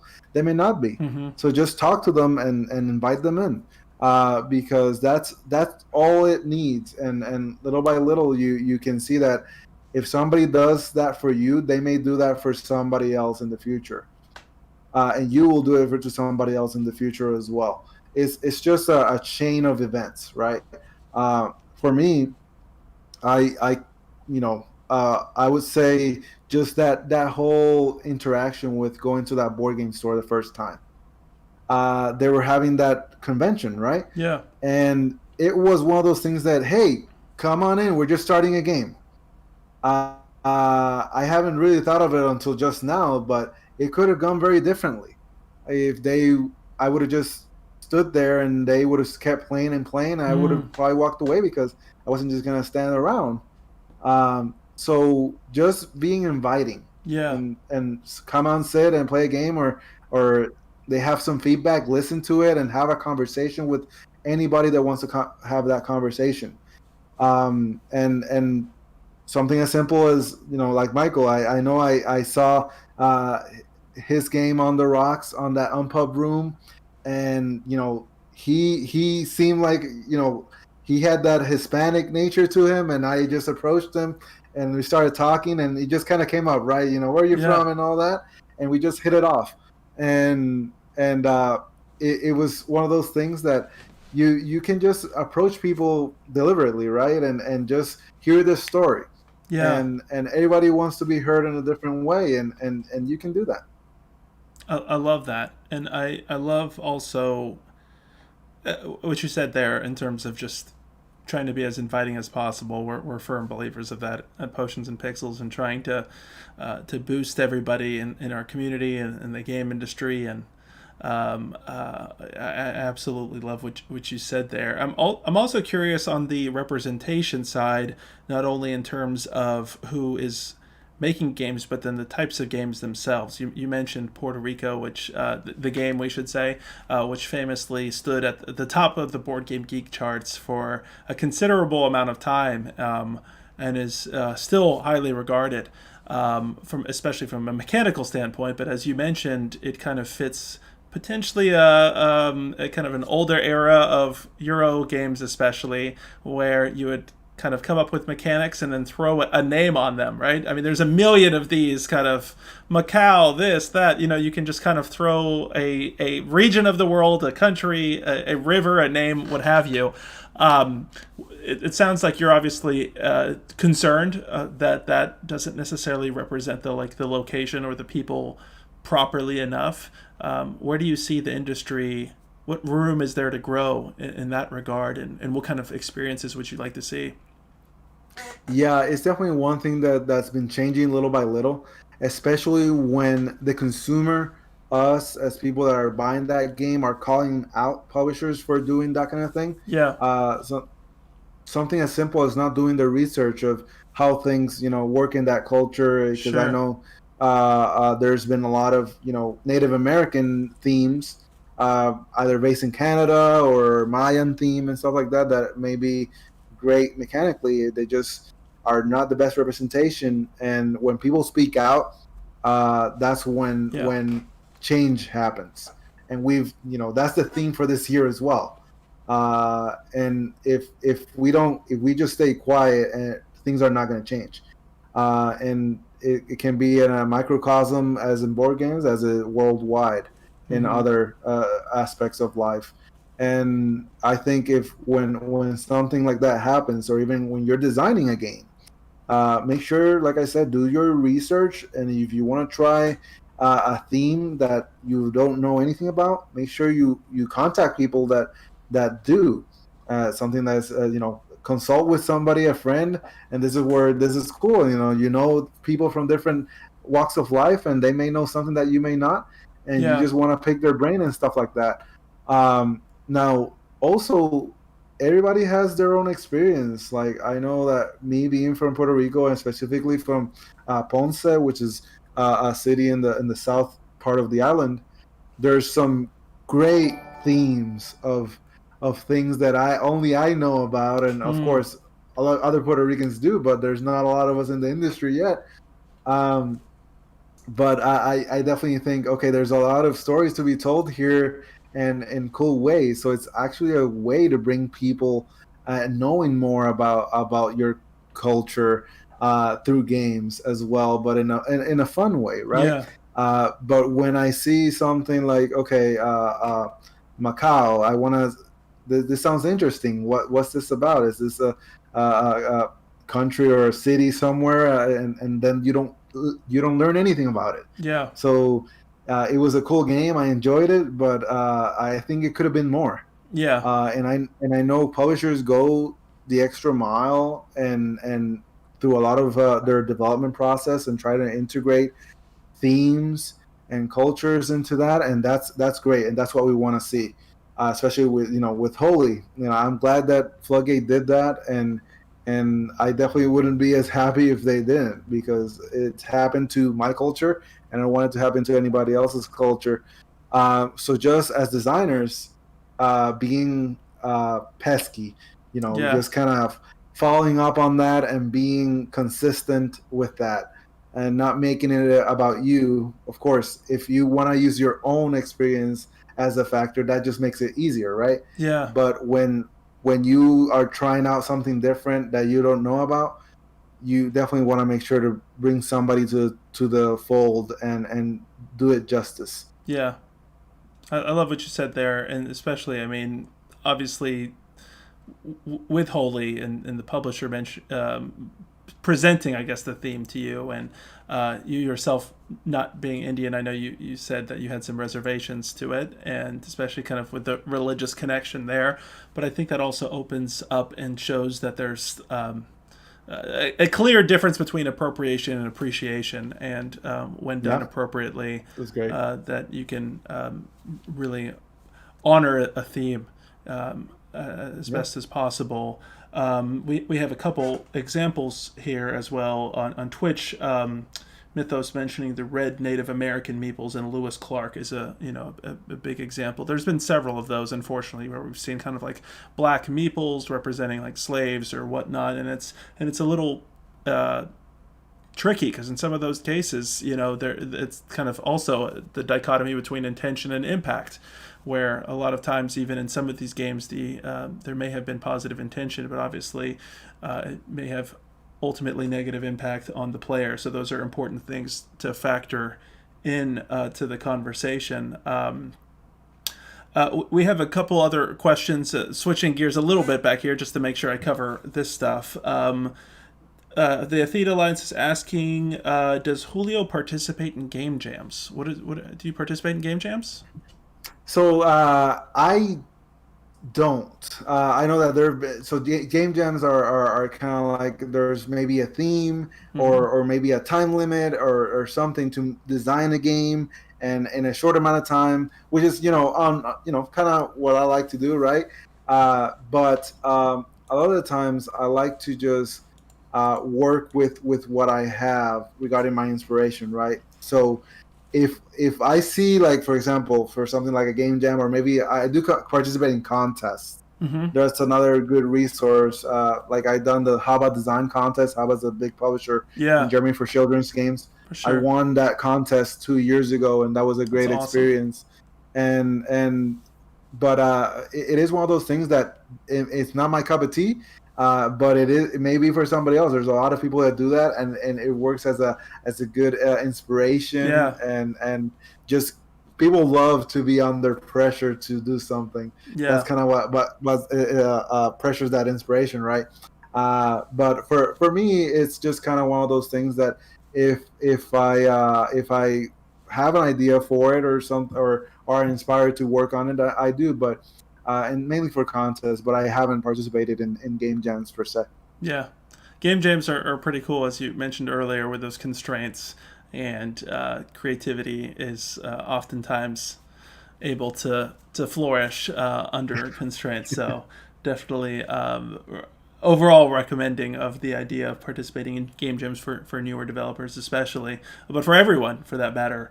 Latisse on Twitch is asking, how do you get constructive feedback during this time? I'm so used to feedback being in person, I don't know who or how to approach people right now. Yeah, so there's a lot of groups popping up. They've been popping up for a couple of months now. There's a remote playtesting group. There, even game designers in North Carolina were playtesting remotely. So there's are some good tools out there. We played Holi through Tabletopia. Mm-hmm. There's also Tabletop Simulator as a great tool.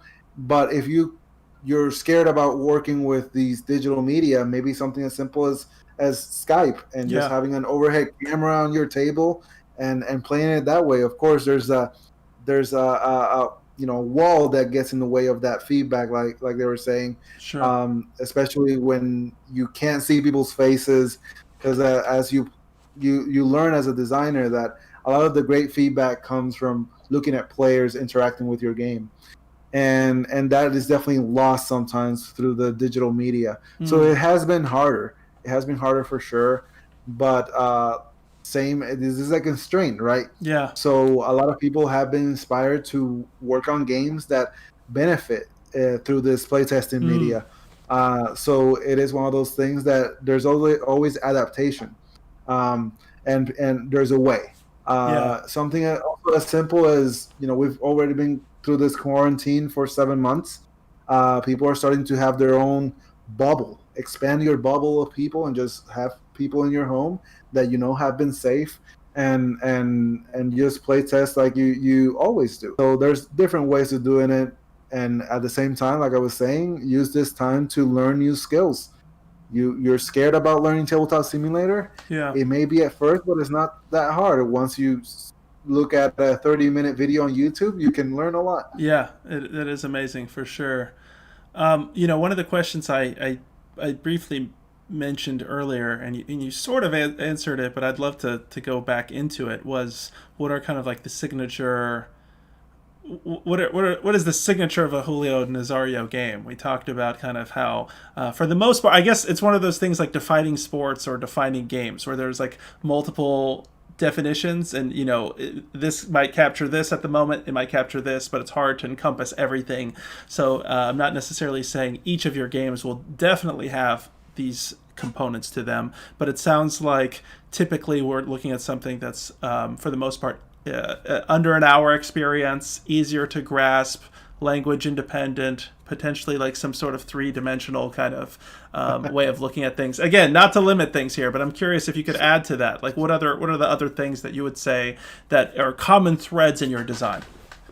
Some Something that it's unique Mm-hmm. to the design, something that may have not been used before, at least in the sense that you're using in your game. I do like not just the three-dimensional aspect. I do like the three-dimensional perspective of things. Mm-hmm. I do have a game that's one of my simplest designs. It's called EMW, EMW3, and it's a tile laying game that has a type of tile in the one shape, either as an M, as a three, well, W, three, M, or E. So Hmm. it's about the perspective of how you're playing the tile. Oh, I So gotcha. it's really using something that's unique. Of course, it's coming out with things that are unique. It's hard, especially with everything going out, and that's where you haven't played a lot of games. Then if you haven't seen it, it's unique for you. Yeah. And even if it has been used before, the way you use it is going to be unique in that sense. So that's kind of one of the things that something that hasn't been used before or seen before or uh, I guess interacted with before. That's really cool. What about some other examples? Because I definitely don't want to pigeonhole you. That's not No. the goal here. So I'm curious if you have, maybe you can throw some examples out that don't necessarily follow the kind of the threads that we've Okay. been discussing. So one of the games that I've designed was a name first design. And for you video gamers out there, I have a game called Dice Revolution, Love it. and it's a game that uses music as the main mechanism of interaction.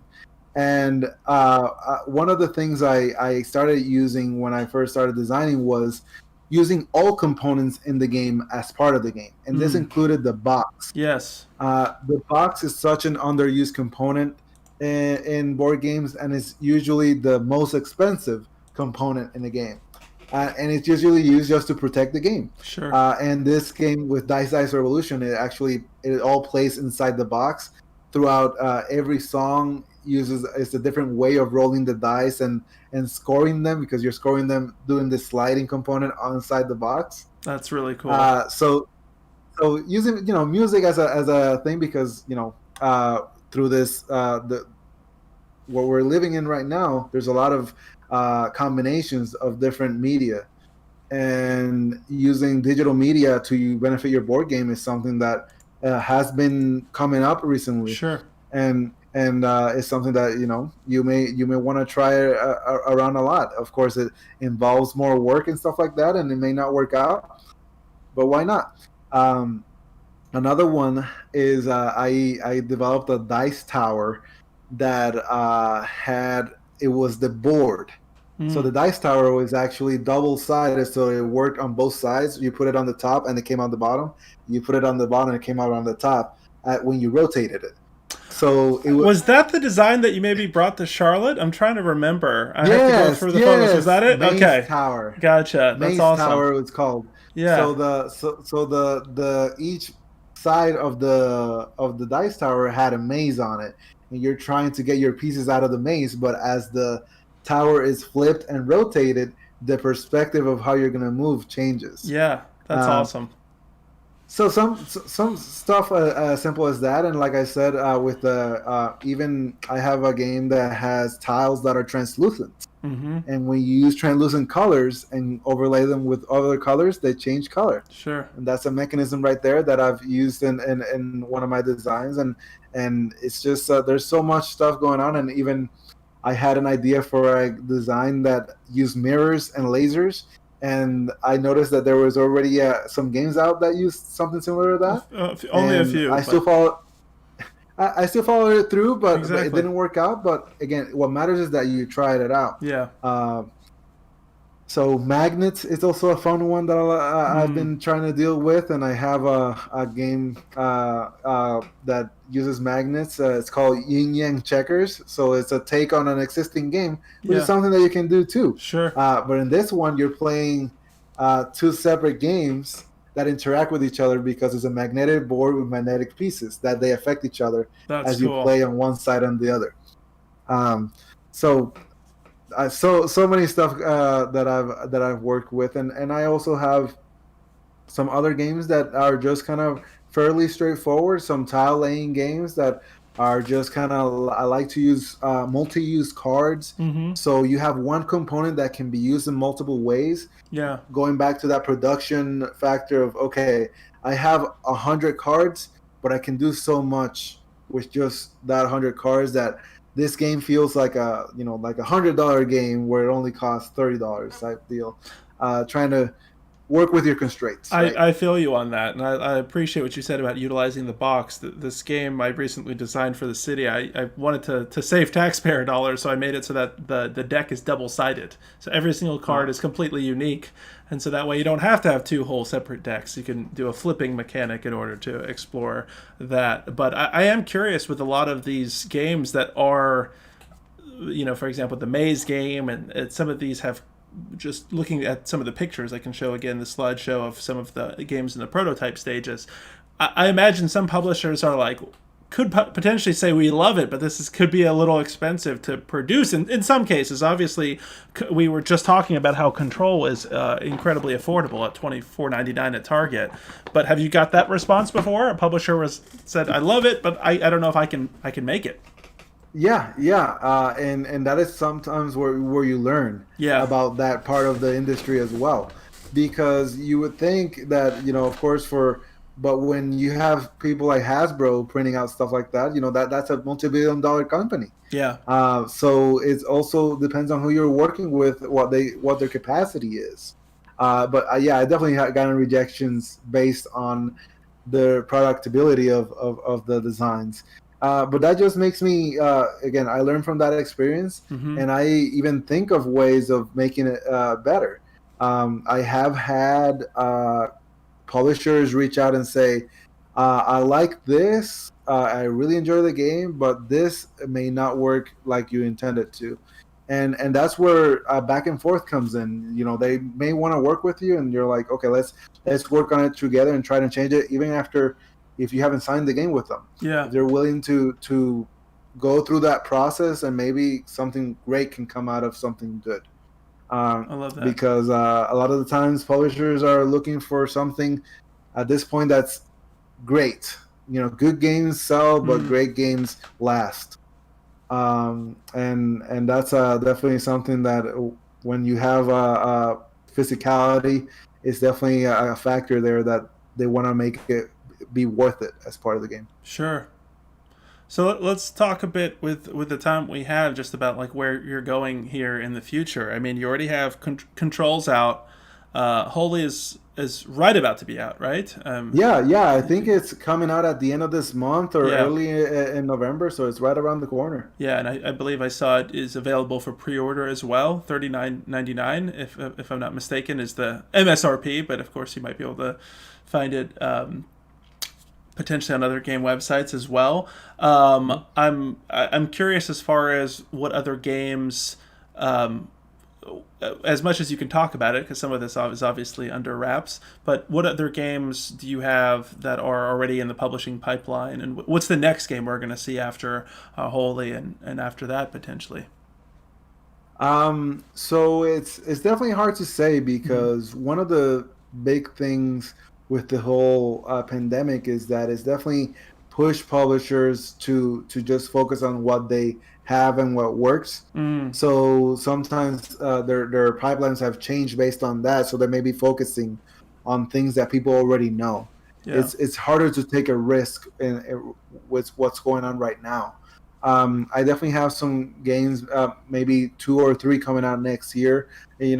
God willing, if that's the case, because things may sure. change, and you got to be ready for that. I know that there's a game called Haunted from Talon Studios that's actually one game that its uniqueness comes into interaction of cards. It's kind of like a spooky theme, but it may be more like a flip and write type Mm, deal, which is something that that's cool. people are enjoying now with being mainly online, and that Sure. is the kind of game that you can play that way. I also have some other one that I've signed that uses a DNA strand as the main mechanism of interaction, Interesting. and and that one's coming along great as well. Um, I also have other stuff that is on the pipeline that I can't really talk about. Sure. But I got a couple of things coming out. I'm really excited, and I got at this point this year's obviously being hard. Doing the pitching, it's been harder, but I've tried to get more into the mass market part of things, Mm, because obviously we've been talking about a lot of hobby board games. yeah. Mass market is one industry that's actually being leaning towards the hobby market. So there's a merge going on with Sure. Control being more of a mass market game out of a hobby industry, Yeah. and you've got a lot of games like Villainous Mm-hmm. and the Art of Shill, and stuff like that. There's a merge coming in there, Yeah. and I have a lot of games that are along the mass market industry that I've been pitching to mass market publishers. I got a Rubik's Cube game that I designed not long Yeah, I ago, have and a I picture of that here. Yeah. so it's one of those things that it's you never know. They're definitely looking for unique things and different ways of using existing components as well. So there's I'm definitely excited with what the future has in store. Yeah, is that where do you see yourself? Like, I mean, is like larger goals? It sounds like the mass market is kind of a larger goal of yours. Is that kind of the move you'd like to shift more towards? Or, I mean, in 5 years, what are you hoping to see? Like, what type of games of yours will be out there? Oh man, I'm just excited to just be a part of it.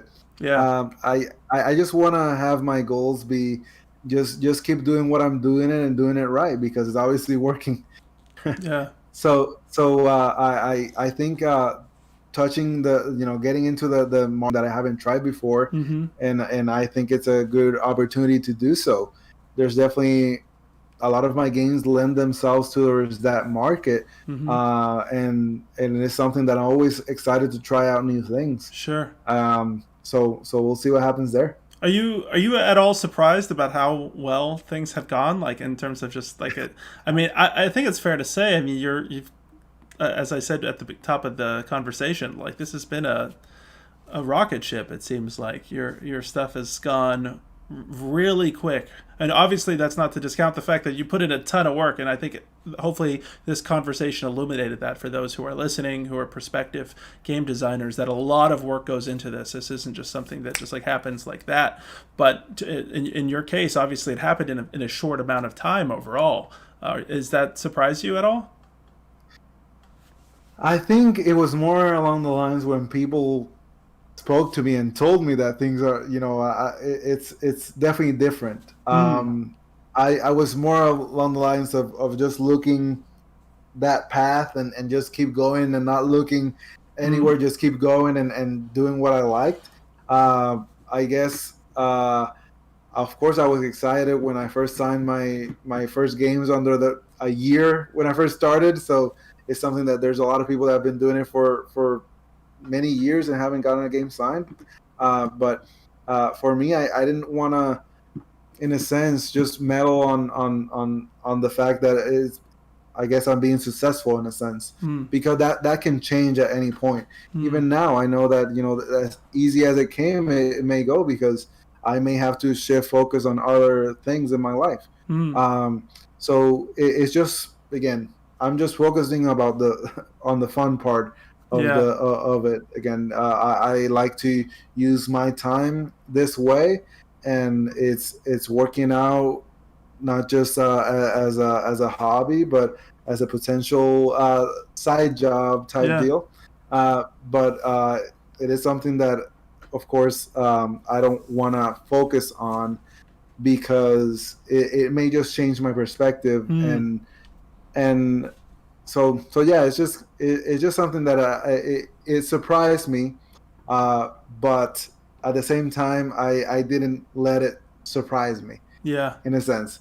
Just kind of keep doing what you're doing and hope it works out. And same, that's the same mentality I have now. I think that's a really healthy mindset, and it's a good long term mindset as well. We got a question that just came in through Twitch. We're getting our last questions in here as we approach 9 o'clock. So if you got any last rapid fire questions in, whether you're on Twitch, Facebook, or YouTube, send them in quick. We have a question on Twitch from Athena Line saying, "Is Julio a part of any Latino gaming groups or organizations? If so, how is it like to be a part of those communities?" So I'm actually I'm not. When I was in Puerto Rico, I used to do like fighting games online and stuff like that, and I was part of Puerto Rico playing Street Fighter and stuff like that.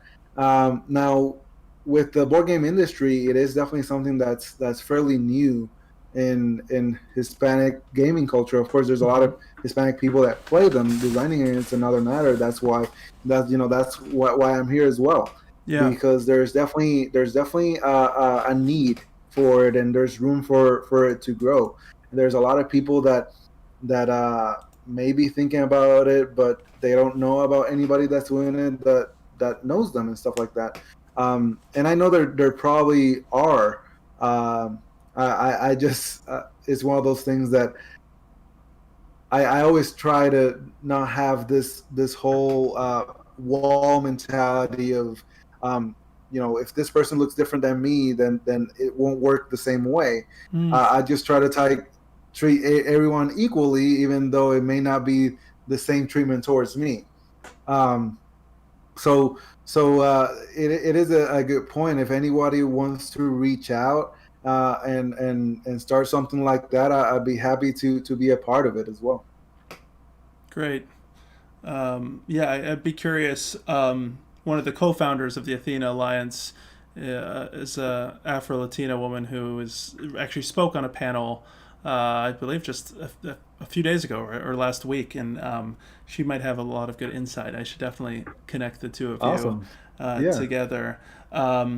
Jeff on Facebook has a question, which I think we've covered a bit early on, but maybe we can talk a bit about it a bit more here.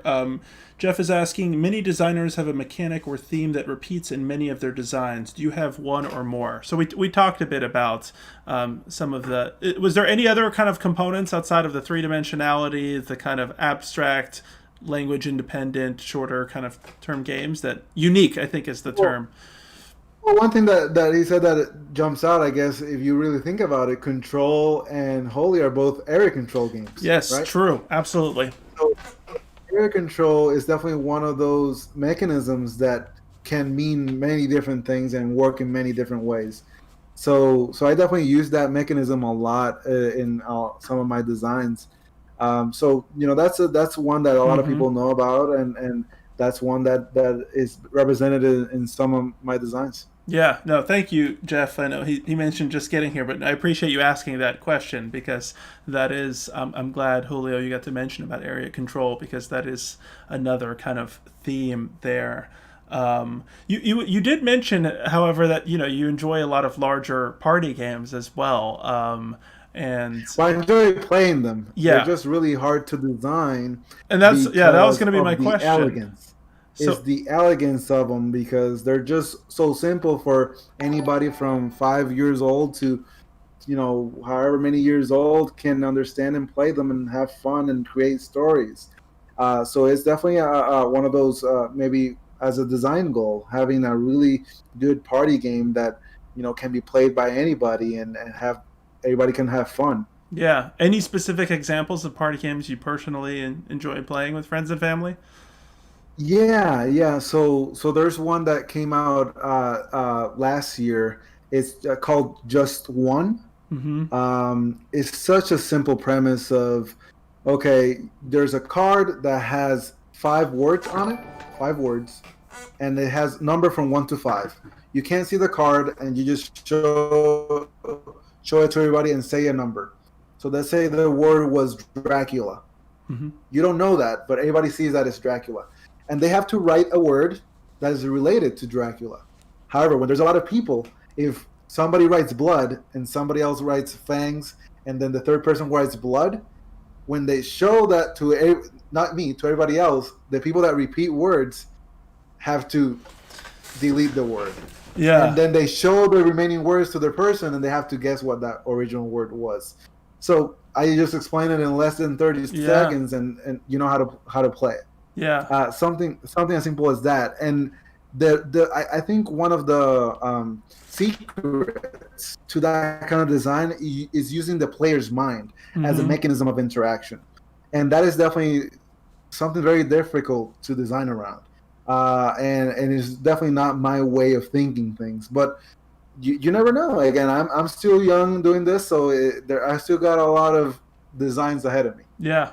And it sounds like that's something you might be interested in venturing into in the future and trying a bit of that stuff. So Yeah, I'm looking forward yeah. to seeing what that might look like. Well, Julio, thank you so much for being here with us today. I'm glad we got this. We had to move it around a little bit. I'm so glad we got it scheduled for today, and we're able to have this in-depth conversation. I'm so looking forward to playing more of your games in the future. I've really enjoyed what's already out there, and I hope you'll continue to keep us updated on all your amazing work. And can you tell the folks at home or wherever they may be watching right now what's the best way to kind of follow your work and and buy your work as well. Yeah, for sure. Again, and thank you so much for having me. This was a lot of fun. You're doing great things, and I'm definitely looking forward to seeing you again in the future. I know the Charlotte is not really that far from here, so that probably will be in the near future. That'd be awesome. Appreciate So that. the best places to find me and my work is mainly on Twitter. Mm-hmm. I share everything that I'm working on there, and my Twitter handle is at Junazaru, Junazaru, and I'm also part of the Building the Game Mm-hmm. podcast, which is I'm a co-host. Every month or so, I do an episode there, and I try to bring different topics that haven't people don't speak about. I did bring cultural appropriation to one, and the cost of designing, cost of conventions as Yeah. another one. And that's just kind of a couple of places there. But I'm also part of the Game Designers of North Carolina. I live in the Asheville area. If you ever in the area, hit me up, and we can make something happen. I love it. Thank you so much, Julio. Really appreciate it. And once again, really looking forward to playing more of your games and playing the games we already have. So I'm gonna plug it one more time. Control is available at Target right now, $24.99. Really fun game. And Holi will be available either at the end of this month or the beginning of November. So I'll look Yeah, forward. and that's from to Floodgate those. Games. That's from Floodgate Games. This is from Pandasaurus Games. Both really cool experiences, and I think both exemplify a lot of the kind of elements we talked about in the conversation today. So, really appreciate that. I want to thank you. I'm going to do some last minute outro stuff, so I'll end it here so that I can talk about some of our upcoming events. But thank you so much, Julian. As is tradition, if everybody has seen some of our Potions and Pixels episodes before, whether you're at home or wherever you may be right now, we always clap it up for all of our special guests. So we're going to make sure we do that as well and keep the tradition alive. But thank you, Julio, and we'll be talking to you soon. Thank you, Michael. Take care. See ya. So that, everyone, was Hispanic Voices in Gaming with our friend Julio Nazario.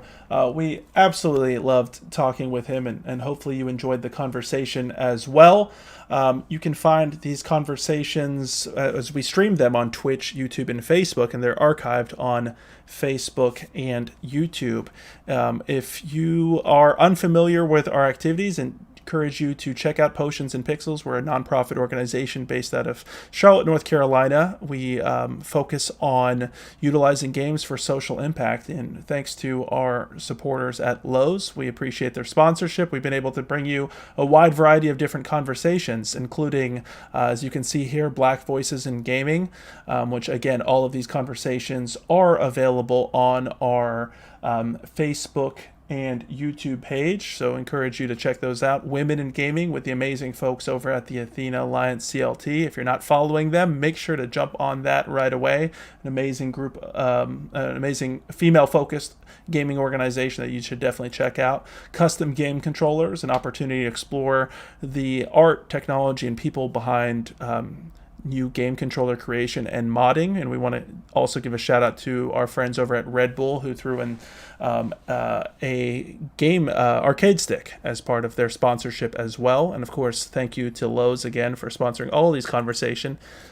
Games to the Rescue, an opportunity to explore how games are being used to fight coronavirus. So outside of social distancing and wearing masks responsibly, you can also help fight against coronavirus by playing games like Eterna and Fold It. It might sound pretty wild, but it's true. Definitely encourage you to check out that episode if you are curious about learning more.